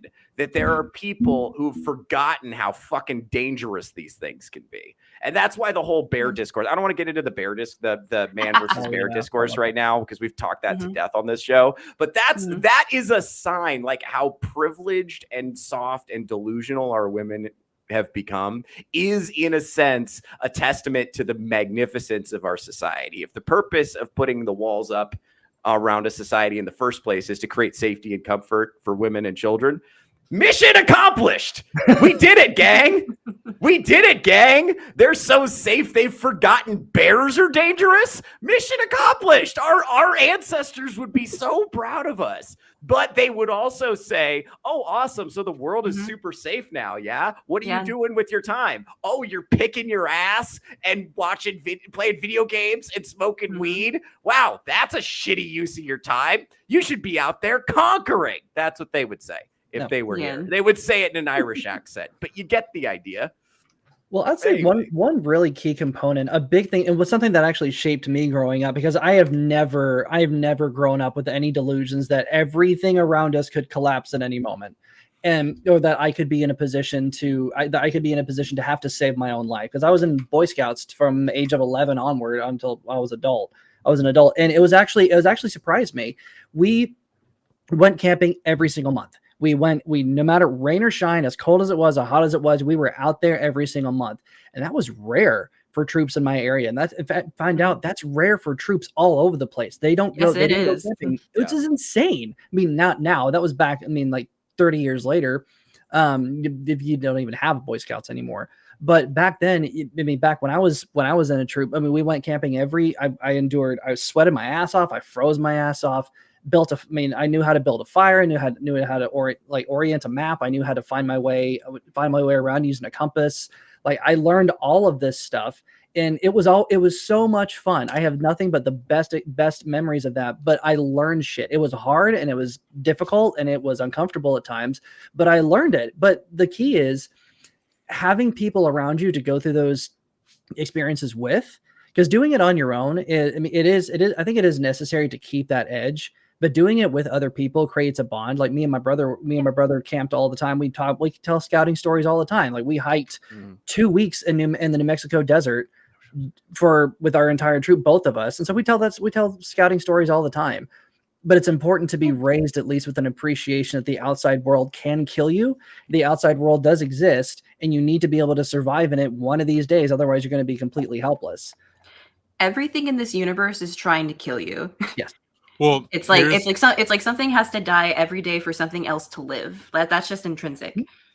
But just because we're humans doesn't mean that we are omitted from that part of the universe. Well, I think for me, the pivotal moment is, okay, do you guys remember that blackout in like 2010, 2011 that was from Las Vegas, Arizona, San Diego, all the way to Ensenada, Mexico, because some construction hill worker hit like one wire or something like that? No. So it was so bad that like that there was just no power for like a couple days, but like seeing how useless other people are, I'm like, do you guys learn any survival skills or whatever?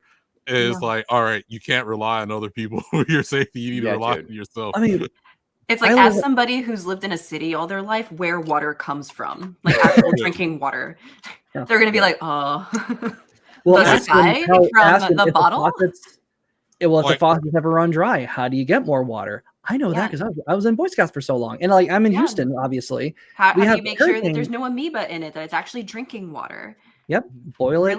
Do you have iodine on hand to do that? Do you know what to do you know how to make it not kill you, not give you dysentery? I have bad news for you guys. The bar is actually even lower than that. I was helping my buddy's wife's family move one time, and it was a bunch of women there, and they were shocked that I could lift things more easier and faster than them because they had never encountered a useful man before. They'd only encountered men who avoided work and shirked responsibility. They never encountered a man who was willing and capable of helping. They'd never seen it. It was like they treated me like I was famous. They treated me like a god. It was incredible.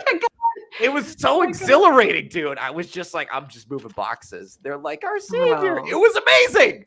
Bro, it got so bad for me, where it's just like, because with my husband now, David, we were first going out. It's like he did his own laundry. He knew how to make appointments for himself. Oh, honey. I was like, the best thing he does for me domestically is like he cooks because he enjoys cooking. But it's like I was with too many people that just like they didn't even know how to cook. So I was just like, okay, so you'll just die then without another human or without an Arby's, like you just will die.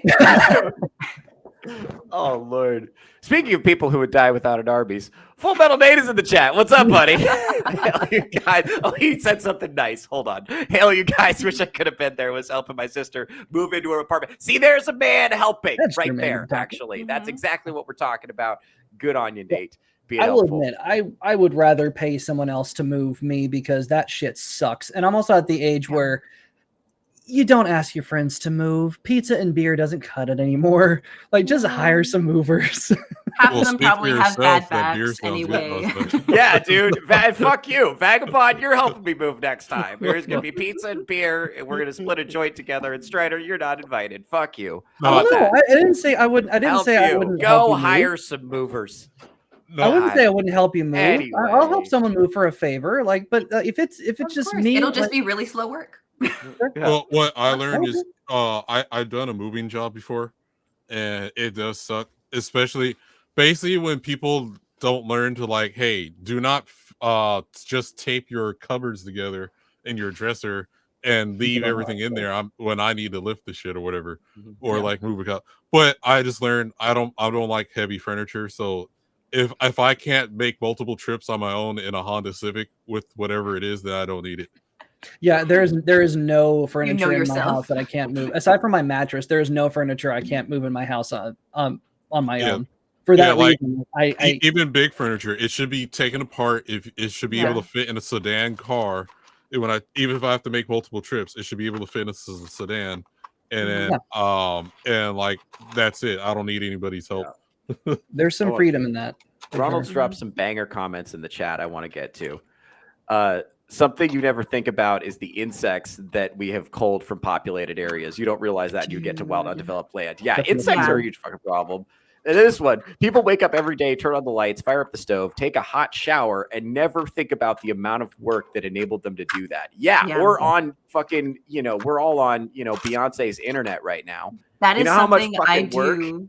Work? That is something I do every single day to like keep myself like centered. Is that when I'm taking a hot shower, I just thank God. I'm just like, thank you that there's just hot water coming out of here and I don't have to do anything about it. That's one of my little luxuries of modernism. Yeah. It's just having an attitude of gratitude, recognizing that everything around you could be taken away in a second, whether by like you not paying the power bill. Yeah, it does. It makes you grateful for everything. And that's something that's sorely lacking in our culture is gratitude, because we don't know what it's like to not have these things. And we don't know, we don't recognize how rare it is in the entire world, because how many civilizations have risen and fallen without that have lasted for longer than the West has, who did not have these luxuries, who ended up barbarians every other year. Like, do you understand how many wars occurred in the 1800s? Dozens and dozens and dozens. And it's just in the 1800s alone. But we for us, the two major wars we study are World War I and II, which were like 60 years apart. Those are the only ones that we even remember. But there was Vietnam, there's Korea, and there's like Desert Storm in Iraq. Even those are not nearly as effective, and they aren't nearly as like ingrained in our identity, ingrained in our lives. They didn't affect us very much. But like back then, every 10 years you'd go, one empire would be at war with another. And like even if you fought at Waterloo, you're probably going to be called up somewhere else and get your leg blown off by a cannon but be disabled back in the 1800s, not disabled now where there's no one to take care of you. It's insane. It's like be grateful for what you have. Everything you have is built on the backs of somebody else. Yeah, being grateful and being content with what you do have, because so far most of us, if you're like in a normal like middle class in America, it's like you're living better than any Roman king. Yeah, by far. Well, this is really important. So there's two problems. This is why it's so frustrating. I talked to this guy recently. I was at a comedy show. I was talking to this producer. He's from Israel. And he's like, you have no fucking idea how difficult it is in other parts of the world. I've been to other countries. You have something special here. The fact that you can actually try to do something, you can do your own thing. And if you work at it, there's a chance it might actually happen. That doesn't exist. Even in a place like Israel with a lot of freedom, that doesn't exist there. You're born. That's what you are. And you don't get choice like you have here. This country is amazing. And that's what we talked about, how frustrating it is, for him as an immigrant to look around and see Americans, particularly American leftists, who are like, everything is disgusting and we should destroy all of it. We should destroy the West. The Western culture must burn. And I think there's a couple of things going on with that to tie it back to the suffering point. There's this idea on the left that suffering is the worst thing possible and that it should be all suffering should be eliminated and that any suffering is unpalatable. And what that does is it makes you very soft. Now, there's a Catholic idea, which is very hard for people to stomach. I talk about it on the show all the time, that suffering is a gift from God and you should be grateful. You should find gratitude in your suffering because it's an opportunity to get close to God. That's a very different way of looking at suffering. And that makes you bulletproof. You can tolerate anything if you embrace gratitude, even in moments of suffering.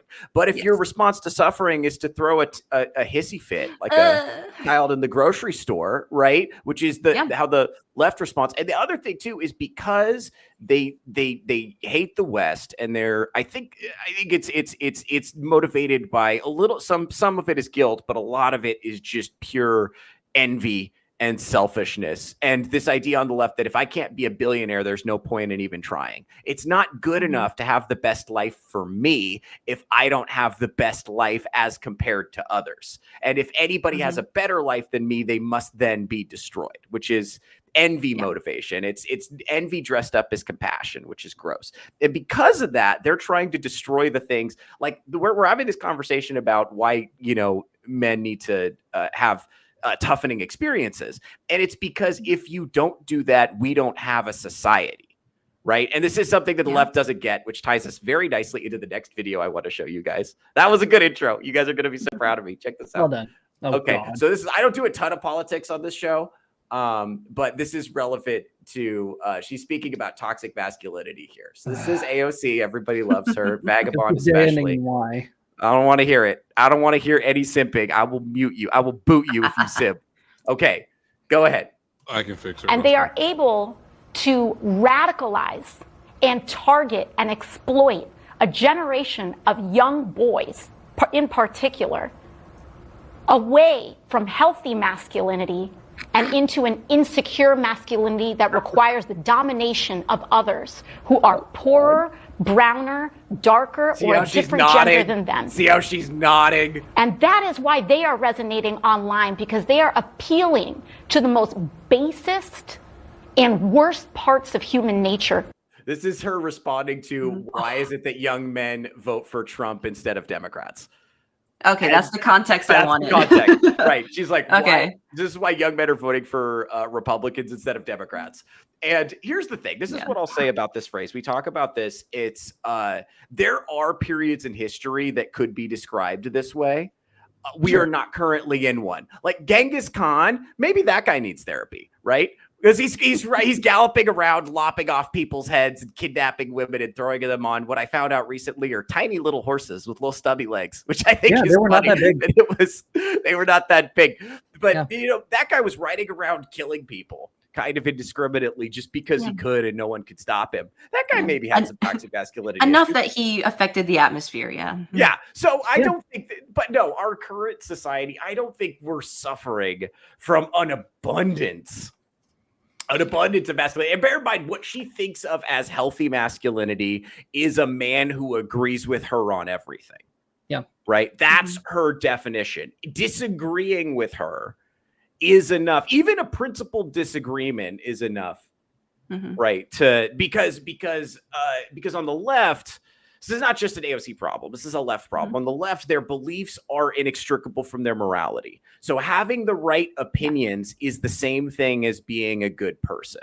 And I'm Catholic, so I don't care what the difference. One of the Catholic Protestant distinctions is I don't care what you believe in your heart, and I don't care what you profess to believe with your mouth. I think the sincerest expression of what you believe is what you do. That's what I watch.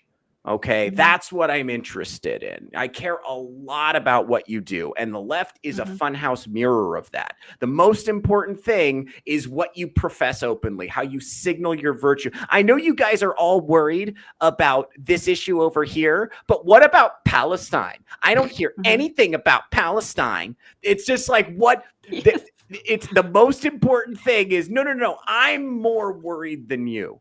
I have more anxiety about the state of the world. I care more than you about people that I will never meet. And I care more than you about people. So I care so much about people that I will never meet that I stop talking to my family. That's how much I care about these people that I will never meet. And it's very important that they be brown.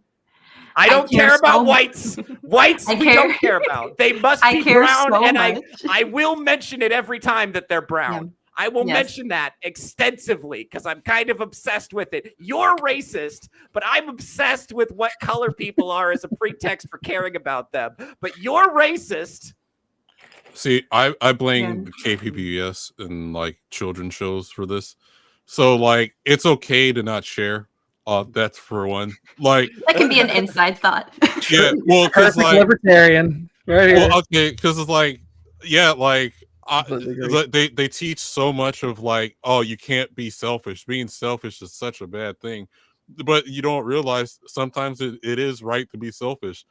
I should be able to feed my family first, my own kids and stuff, before I go worried about what's in somebody else's refrigerator. Yeah. Is it you sound put your bad? mask on and then help others, or else you're useless. Yeah. Does it sound bad? Yes. But like if I'm starving, what's it good to me to go help someone else that's starving if I feed them and I die next? Like, and then I got my own kids and stuff to take care of. And that's the thing. And then with the toxic masculinity, me personally, there's no such thing as toxic masculinity or femininity. It's just there's toxic people and there's non-toxic people. But the problem with people at AOC don't get is if you're going to say toxic masculinity exists, then there has to be a yin and yang to it. So that means there's also toxic femininity. But since they don't see the world that way, like That doesn't that's get brought part of up the problem. either. Yeah. It's only the male voters that messed them up. It wasn't the female voters at all. Yeah, and like I don't know, for me too is like, yeah, like I care for other people, but at sometimes like I can't care for someone that can't help themselves sometimes too, especially willingly. Yeah, the It's like, boundaries. yeah, like with a martial art background, right? And you see someone just like sitting there and taking it, and you're like, man, put up your arms, do something. You get more mad at them than the actual perpetrator sometimes. You know, I think the whole like anti-bullying and anti-shaming tactics that's been pushed on so hard is what has been very detrimental in how we are now. Yeah. So now we need pro-bullying. Yeah. Well, to an extent. Well, it ties back to the suffering thing. You get it does. persecuted, you get your shit kicked in, you get your face knocked out by some asshole. You gotta what do you do about it? If the authority figures aren't gonna do anything, what are you gonna do about it? Yeah. You gotta Well, like, defend yourself. You gotta keep yourself safe. How many people who got like beat up in like elementary school or something, they're like, you know what? There's either two options. I can keep on taking it, or I need to learn the skills to defend myself so it doesn't happen again. And getting the skills to defend yourself so it doesn't happen again is the right course of action. Correct. Instead of like relying on some other authority to be like, I need to make this person stop. Yeah. Well, that becomes an interesting conversation of where that line should be then. Because as a society, it's like there should be certain precautions so that there's just no law, you know? Yeah. Where it's like there's certain amounts of protections, but then when does it become overbearing? Well, and right. like, Well, okay. So this is important. I've got a So solution to that. You got to warn somebody because, and actually, my cousin came up with this, and it was a great, fantastic idea. I'm going to use this from now on for my kids whenever I have them. You know, when you have someone who's coming up all up in your face and is bothering you and mistreating you and kind of pushing you, kicking you, whatever, you give them a warning, like you stop this, or I will. You stop this, or I'm going to respond. You stop this, or I will hit you. Yeah. And Hold if on. they do it again. I'm actually gonna actually push that back even further. So the entire idea that we should have adult authority figures resolving children's problems is flawed. 100%. The fact that the millennials and Gen Z, we have 2 generations in a row now that were trained that when there is a conflict, go tell teacher. So what that has resulted in is adults who have no conflict resolution skills, and when they get their feelings hurt, they appeal to an authority. And so that's where you get students in college who need trigger warnings and need certain Halloween costumes to be banned. I have a video for that, but we're probably not going to get to it. And they have this childish inability to tolerate people who think differently from them because they were taught every time your feelings are hurt, someone is in the wrong and you must go to an authority figure. And this creates adults who long for HR department style authoritarianism. And that has resulted in this tyrannical longhouse style society that we live in, where we all have to suffer like the passive aggressive shunning of the community's, nags every time we say something vaguely masculine in public. Well, honestly, this has created this idea that we must intervene in children's let them fight. Who gives a fuck? And if it gets too bad, you just have some man go in there, pick them up, separate them, and then throw them on the ground and tell them to stop doing that. I've made the case actually, and this is I know Vagabond. I know you're trying to get in. Sure. When I was in Catholic school, punishment looks like I don't know if you guys have seen Adolescence, but there's an interrogation scene where he has to sit down with a therapist, and basically it's excruciating. They sit you down and they're just like, "You did this, right?" And you're like, "No." They're like, "You did this, right?" It's like, "No." And that goes until you admit what you did or didn't do. And then they're like, "You did this because of this sinister motivation, right?" No.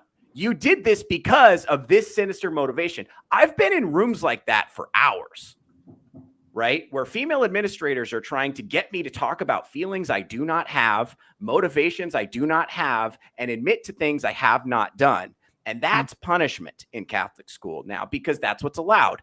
When I tell you, I would rather get beat. And I'm not kidding. I would rather tie me to the flagpole and give me 10 lashings on the back and send me back to class. I am serious, dude. I think it would be better if we beat boys than if we subjected them to that. And that's Starship Troopers. Starship Troopers punishment is what I'm advocating for, or at least make them run laps or do push-ups. But this longhouse style struggle session where you have to just make up feelings to get out of the room, and then they tell your parents, and it happens again when you get home. This is insane. This is insane. You cannot run a society this way. I was wondering if you were actually having a conversation or if it was just you getting waterboarded with ideals. Yeah, waterboarded with emotions. Yeah. It's the longhouse had found me and they wanted me to break. And this is an experience that is not unique to me. This is something a lot of men going through the school system, not just the Catholic school system, but the schools. I would say the public school system is more like this, if anything. Oh yeah. And this has trained people to, and again, this is trains people to either live in fear of the longhouse or to appeal. And at least some people learn how to leverage victimhood and hysteria to gain power within the longhouse system, because victimhood is how you rise up. So this has created a society where the absolute worst people you could possibly imagine, the least qualified, least competent, most narcissistic, most evil, most manipulative people you can imagine rise straight to the top.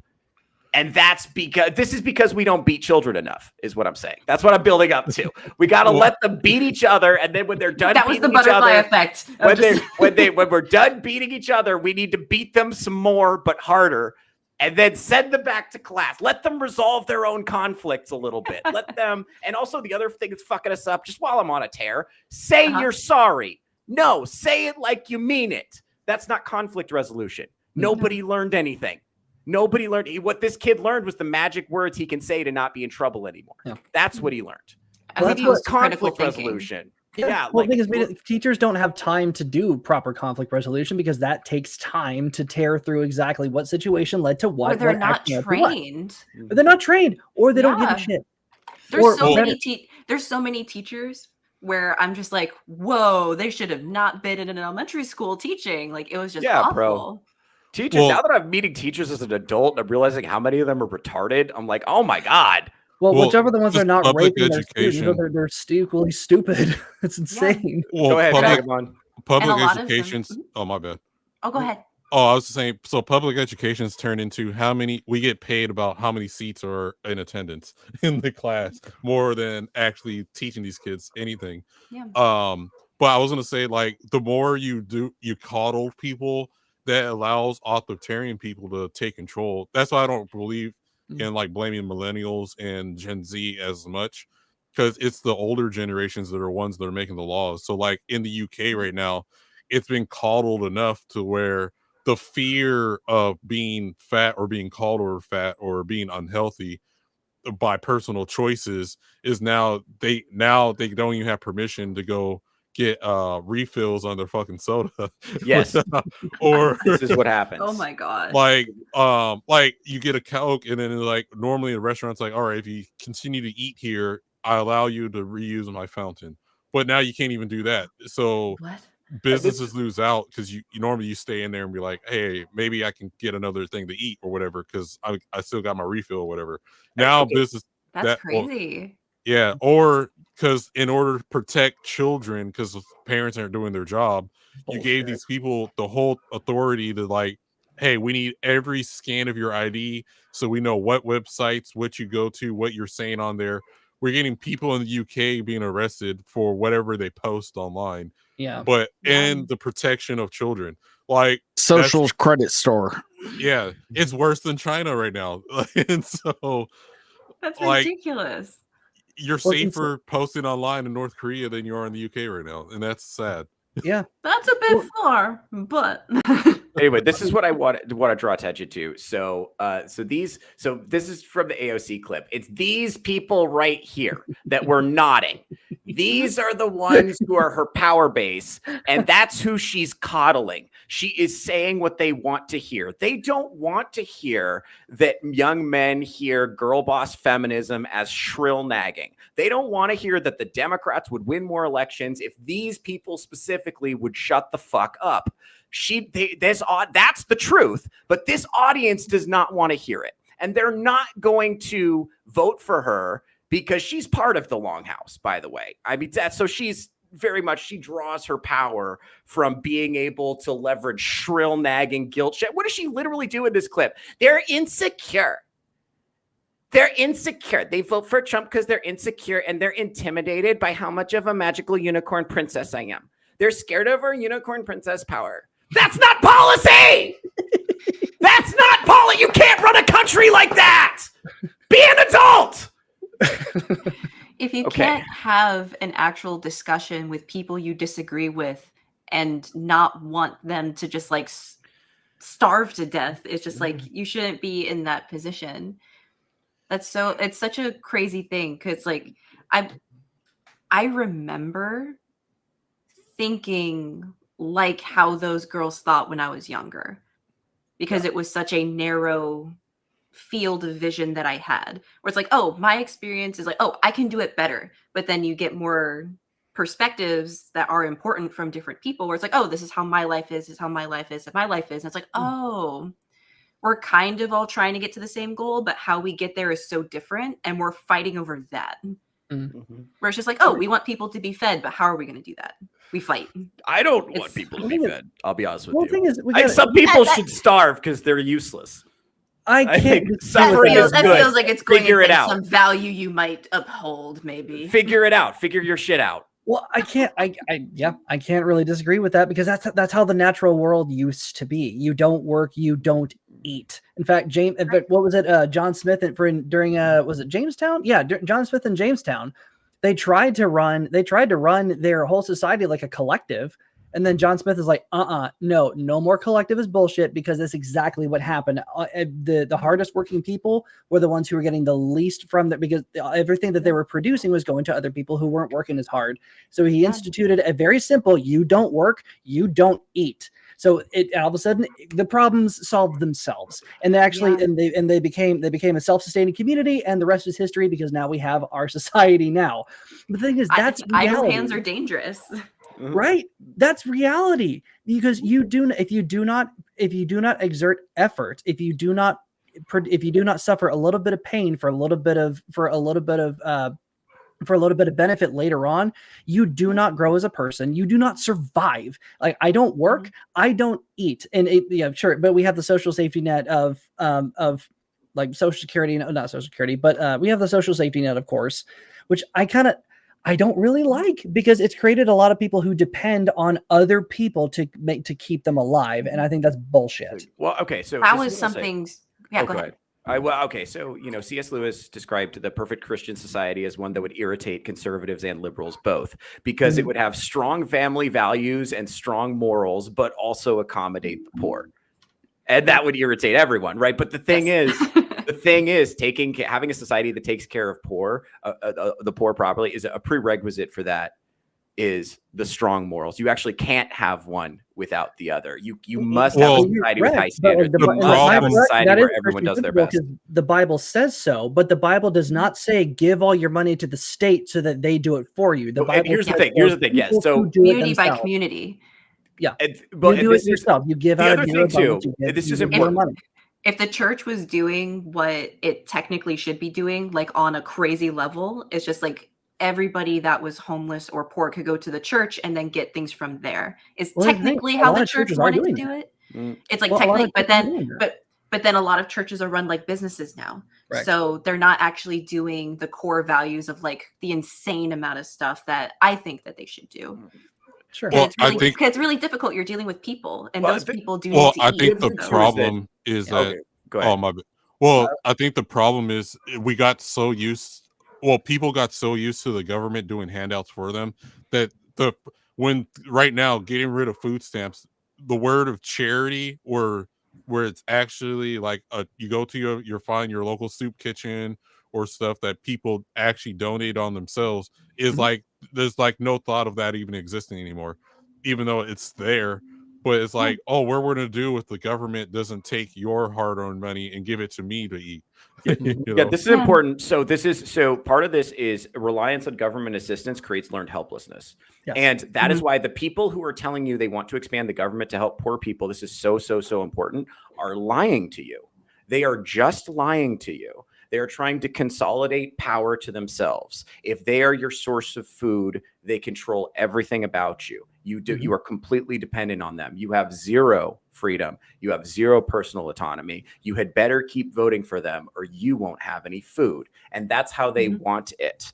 So this is the problem. I do not oppose state intervention in these things because I want people to starve to death.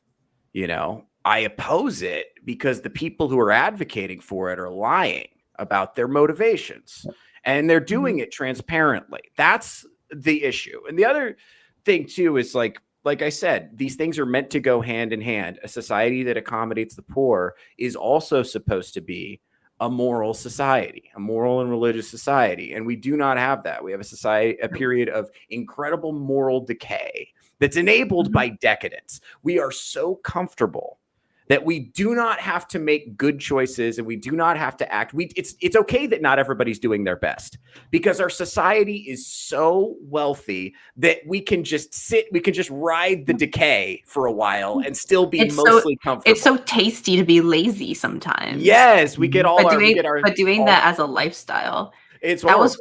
That was one of the culture shocks that I had in college going, because like now it's like, because like I'm going into my first year of college at 28 as opposed to right out of school at 18.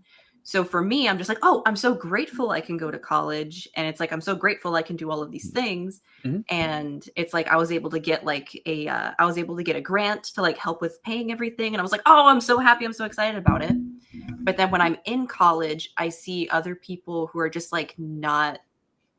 It's like it goes hand in hand with like government assistance, where it's like, because my family's been there before, where it's like, oh, we hit a really rough spot. We were on government assistance for like a year or two, and then we got up on our feet and we went out. That's how I feel about school, where it's like, oh, I need help right now, but I'll be good, and then I can go and do it. I didn't realize how many people are just like, oh, this is my new lifestyle now. I don't need to pursue anything more or to work hard ever. Meanwhile, for me, I was just like, oh, I have a little bit of help, which means I can double down and get out of here. Yes. Like not everybody wants to work hard. And I didn't realize that the determination was super lacking in everyone else. And I was like, oh, this is why this isn't working. I see why people are mad about it. Because if they were taking my money and then just coasting and not doing anything, I'd be pissed. And I was like, oh. I think because college needs to be a privilege, not a right. So you don't have a right to free college. It's like, hey, and one college is not for everyone in the first place. Like there's trade schools and stuff, but we got into so much of that college is like a right that that's why we got all these grants and like loans and stuff, and you're worrying about debt when like, because you're brainwashed to think you had every right to be in college when that's not the case. Or thinking that it's good for you. And what is usually everybody do to sell college is sell the college experience. You got to go and make friends and make. Well, not only that, we got to the point to where college is to learn something to advance civilization or advance yourself to where you can work on your own. It's gone to the point to where just because it's like coddled for everyone to go to, even though it puts a lot of people in debt, is that now we're getting degrees that actually pertain to absolutely nothing for a benefit to nobody. A degree in gender studies, like what's that benefiting? It's a degree in navel gazing. It's Navel that's what, gazing. yeah. Well, what's crazy about the woke studies fields is that you can sound. It's very appealing to intelligent people who don't want to work hard, which there's a lot of those going to college. And it's because you can sound very smart without actually learning anything or doing anything difficult. Because it's just like, I'm just going to reflect on my lived experience, and that's your experience. And you can't, because there's no peer review process for lived experience. And in fact, if you subject a lived experience to scrutiny, you in fact are committing a microaggression, an act of systemic oppression. So you're doing that if you question someone's lived experience, unless you're questioning a man's lived experience, in which case that's totally fine. I've had so many arguments. I have a feminist friend who used to be a lesbian. We've had so many arguments where she's like, Used to be? Yeah, Are they reformed? Yeah, she's banging dudes now, as far as I know. It's not. That was why she was talking to me. She was trying to figure out why men were acting differently from women, because she had been assured by all the feminist authors she read in grad school that men and women were identical, and men were just meanies about it. Oh. And men knew how to act like women, but they were just acting badly on purpose and growing all that gross body hair. What's that about? And so she didn't understand that like men and women were just like different things. And I would tell her so many things and she'd be like, I don't think that's true. I think you feel that way. I don't think men in general feel that way. I'm like, woman, I say this in front of strangers on a nightly basis and they always laugh because it is true. I'm telling you. I took this glass, I scooped it into the ocean. There's no sharks in this glass, which means sharks don't exist in this ocean. Yeah. And to be fair, all the dudes she hangs out with are like polyamorous, bisexual degenerates who are like, yeah, man, whatever you feel like. So never outside of her pool. These, like, nope, just one petri dish. This is all that exists. Yeah, but in my glass of ocean water, I feel like there are sharks in it. So therefore it's true. Like, but no, No. how she couches it, it's all about how I feel. Like how the I critical feel thinking isn't there. No. Yeah. Well, the other thing is they've been taught that it's bad to talk to someone with a different opinion than their own. Yep. Yeah. Yes. And that's the other thing too. Yeah. It's like you can hold you can have two thoughts that oppose each other and function as a human. No, and let me tell you something. It's so much worse than you guys realize, because there are people who are actually almost everyone graduating law school now. It has a hard time listening to ideas they don't agree with. Shit. And this is true. Like I made you're running the law. Like when I was in law school, there was one discussion I will never forget where basically it's the whole class is trying to advance this idea. It's all women and me. And they're trying to advance this idea You're outnumbered. that Trump won because he was racist. And they were all agreeing, yes, people are racist. And I was like, well, Trump won counties in Ohio that voted for Obama twice. So if he won the same counties that voted for Obama twice, then maybe there were reasons outside of racism why he might have won. And this girl literally burst into tears. And she's like, are you saying that we have to listen to racist people? Because that's like saying that you support Kyle Rittenhouse and I just can't. And she's like sobbing in a classroom. Holy hell. Yeah. And I was like, no, actually, you don't need racist people to win an election, and I can prove it mathematically. Like, I thought we were having a discussion. Like, there's just not enough of them to make a meaningful difference. So you could probably. What actually scares me more is a judge that will listen to that shit. The judge, no. The judges are the same people. Yes. It's not just that they'll listen, it's that they already agree because those lawyers become judges. That's where judges come from. There's not a separate judges school. It's the same people. That's why you got all these people that are getting let out of jail 75 times in a row until they finally murder somebody that gets social media traction. Which is you got to murder somebody. You got to murder somebody hot enough. You got to murder somebody hot enough that they go viral. That's how you go to jail in this country. If you murder uggos, you're probably fine. That's my advice in case you want to murder anybody. I mean, like how much? Well, yeah, I kind of wonder. Specifically. Yeah. Well, if you want to be a famous murderer, you got to be hot, or the person has to be hot. I'm sorry, Strider. Go ahead. We were talking about murder. It just kind of makes me wonder: is justice for the foreseeable future, for a little bit, going to be dependent on social media reactions? Because lest we forget, the guy that stabbed Irina Zarutska in the neck twice and then walked off like the piece of shit he was, got like let out on some kind of mental health watch or something, and in his own district, in his own area where he's being prosecuted. but now since that happened, the feds have stepped in and actually like looking for the death penalty for the son of a bitch. How the fuck did that? Also, the fact that he got let off 14 different times. I guarantee you, the feds would not have paid. Well, they wouldn't have known. Okay, but do you see what happened there? By the way, that was on a social media binge. I just want to zoom out from this. Do you see what happened there? So the people had something they didn't like. So what did they do? They appealed to the authorities, and the authorities had an insufficient response. So they appealed to a higher authority to come in. So do you see how we cannot escape this cycle of appealing to a greater authority to use more force? Do you see how we're in this unescapable cycle now? Correct. The godly man who appeals to a greater force. Yeah, but my greater force isn't a man. Isn't the most narcissistic, thin-skinned man on the planet. Yeah. That's not who I'm appealing to. Well, but let's also not forget there are some authorities that are supposed to be doing this shit. Like the reason authority exists is to hopefully enforce the law. It's supposed to be there to keep us protected, keep us safe from the legitimate bad people. But now, but what we learn, but like to your point, Theo, what we learn in school is that the authorities are now there to stomp down on anyone who mildly inconveniences me. Hence, why we become such a litigious society where like civil cases go absolutely insane for that reason. But like these people they're supposed to be enforcing the law, which is don't kill people summarily, don't rob, don't be a criminal. It's a good but they're rule. not doing that. The ones that I hope we all can agree with. Bring back lynching. I agree. In the town square. I've actually long thought this. Because we need to be a society that is afraid of each other, not of a higher authority, because a higher authority is compromised as fuck now. Just look at the UK. We need to be a society that's kind of afraid of each other. There's a county. That's the way it was in the Old West, and that they built an entire half of a country that way. Yeah. So there's such a fear of two lions passing each other, where it's like, I can do something. I want to let Vagabond go first, and I'll go. So I'm going to be a little more rough. So there's a county in Georgia called Kennesaw, Georgia, where they made it a law, which normally I'm against laws, but they made it a law that it was mandatory that every household has to be armed in order to live there. It's not enforced.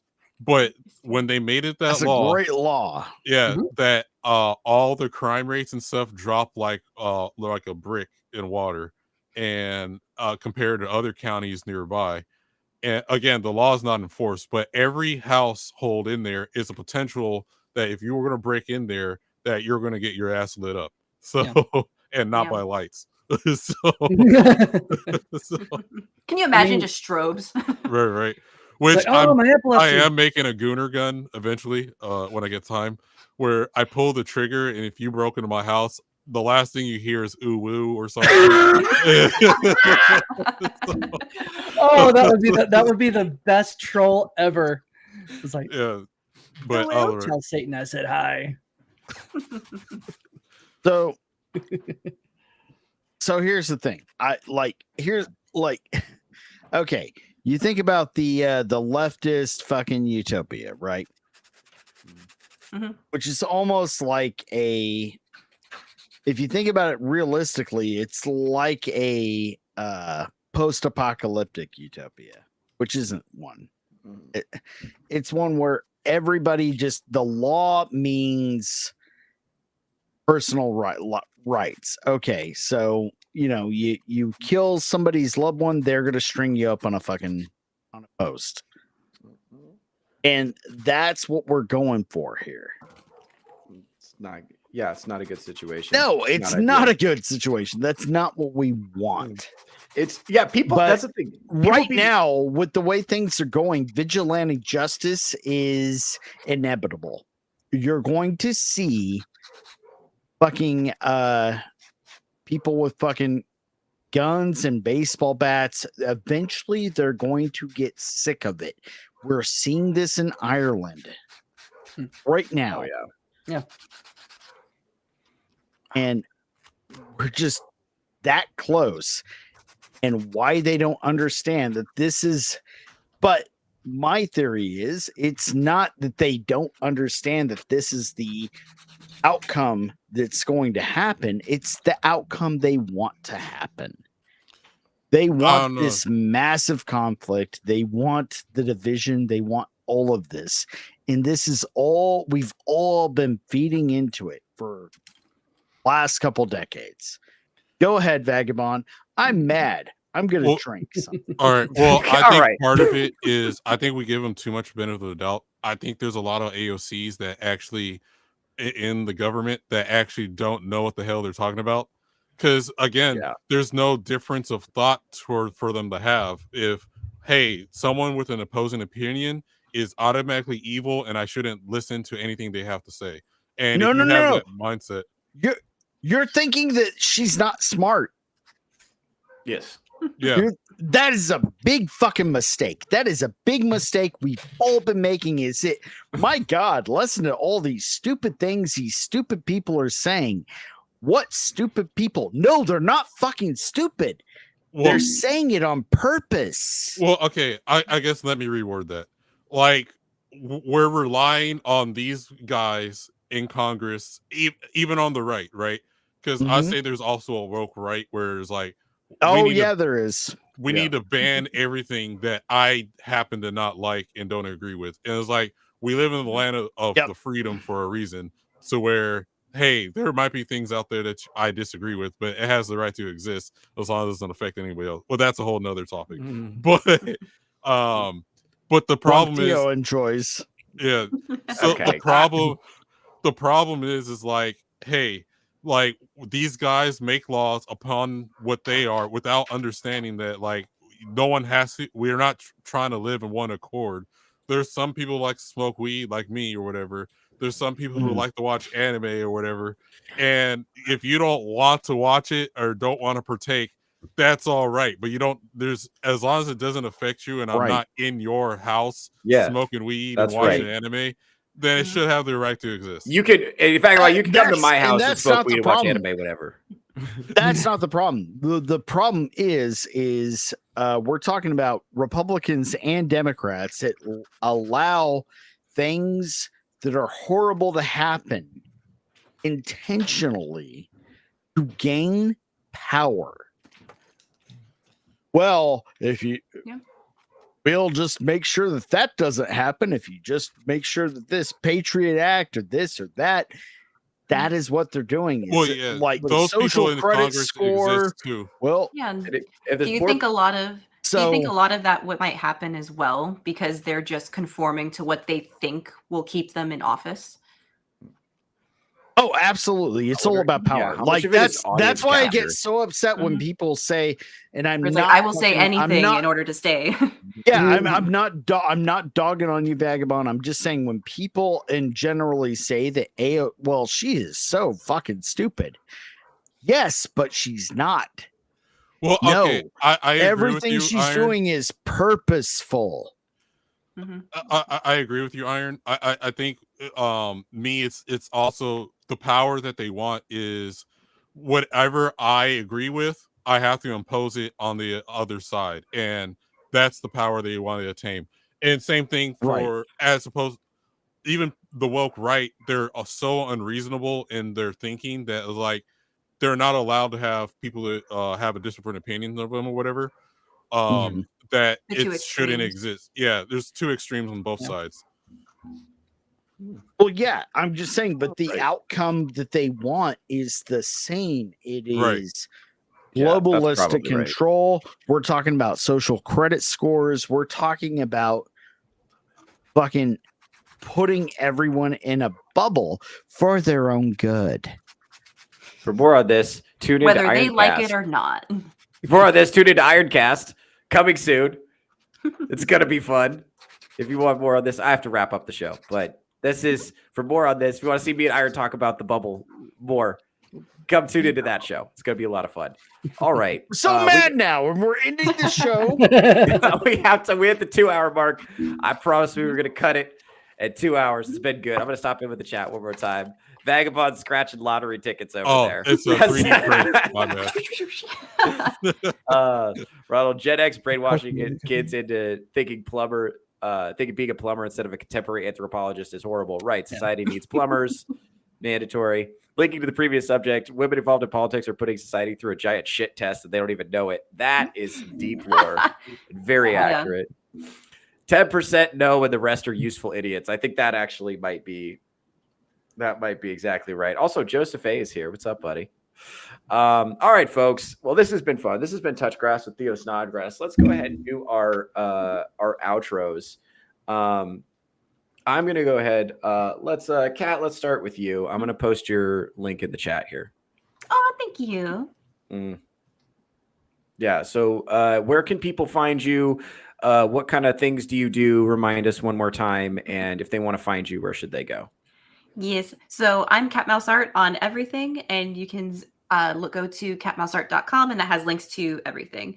I am an artist. I mostly work in comics and entertainment, and right now I have a book out on Kickstarter that has another like 2 weeks left on it. It's magical cats, whimsy, and dragons. I love drawing monsters. Wanted to mix together all of the cute stuff as well. So that's what I have going on. Very exciting. Very exciting. All right. So I just threw that in. Just threw your Instagram link in the chat. Her Instagram is also in the bio if you want to follow her. All right. Thank you. All right. Vagabond, you do things I'd rather not think about with your free time, but I support your right as an American. Do it. You're always welcome in my, some men like anime women on their body pillows. Others prefer rappers. It's to each their own, really. I just want you to make sure she doesn't hand you any drinks. So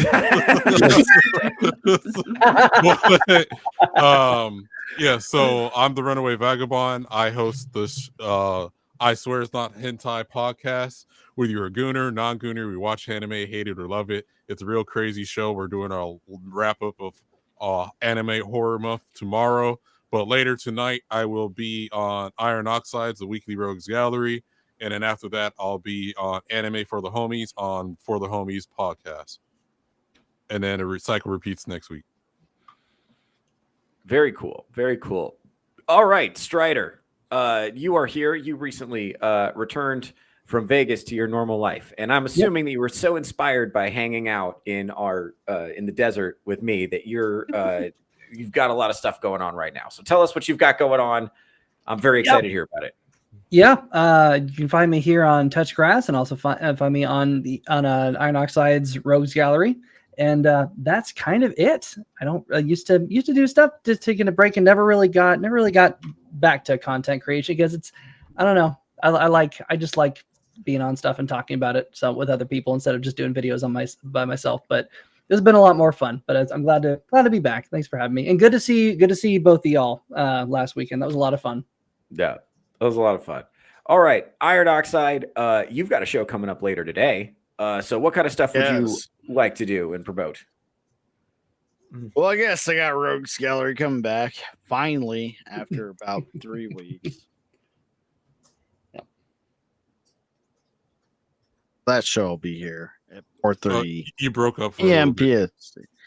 Oh my God. See, nothing's working. I fucking hate this. I just don't want to. I'm just so fucking sick of all this shit. Okay, let me pretend I'm you. I'm Iron Oxide. On later tonight will be the Rickey's Rogues Gallery, and on Thursdays maybe now is Make Me a Sandwich. Iron, you've got a tan. You might be getting a lot of sun. Maybe be careful with that. All right. And for those of you that do not yet know, my name is Theo Snodgrass. I'm a comedian and podcaster out of Las Vegas, Nevada.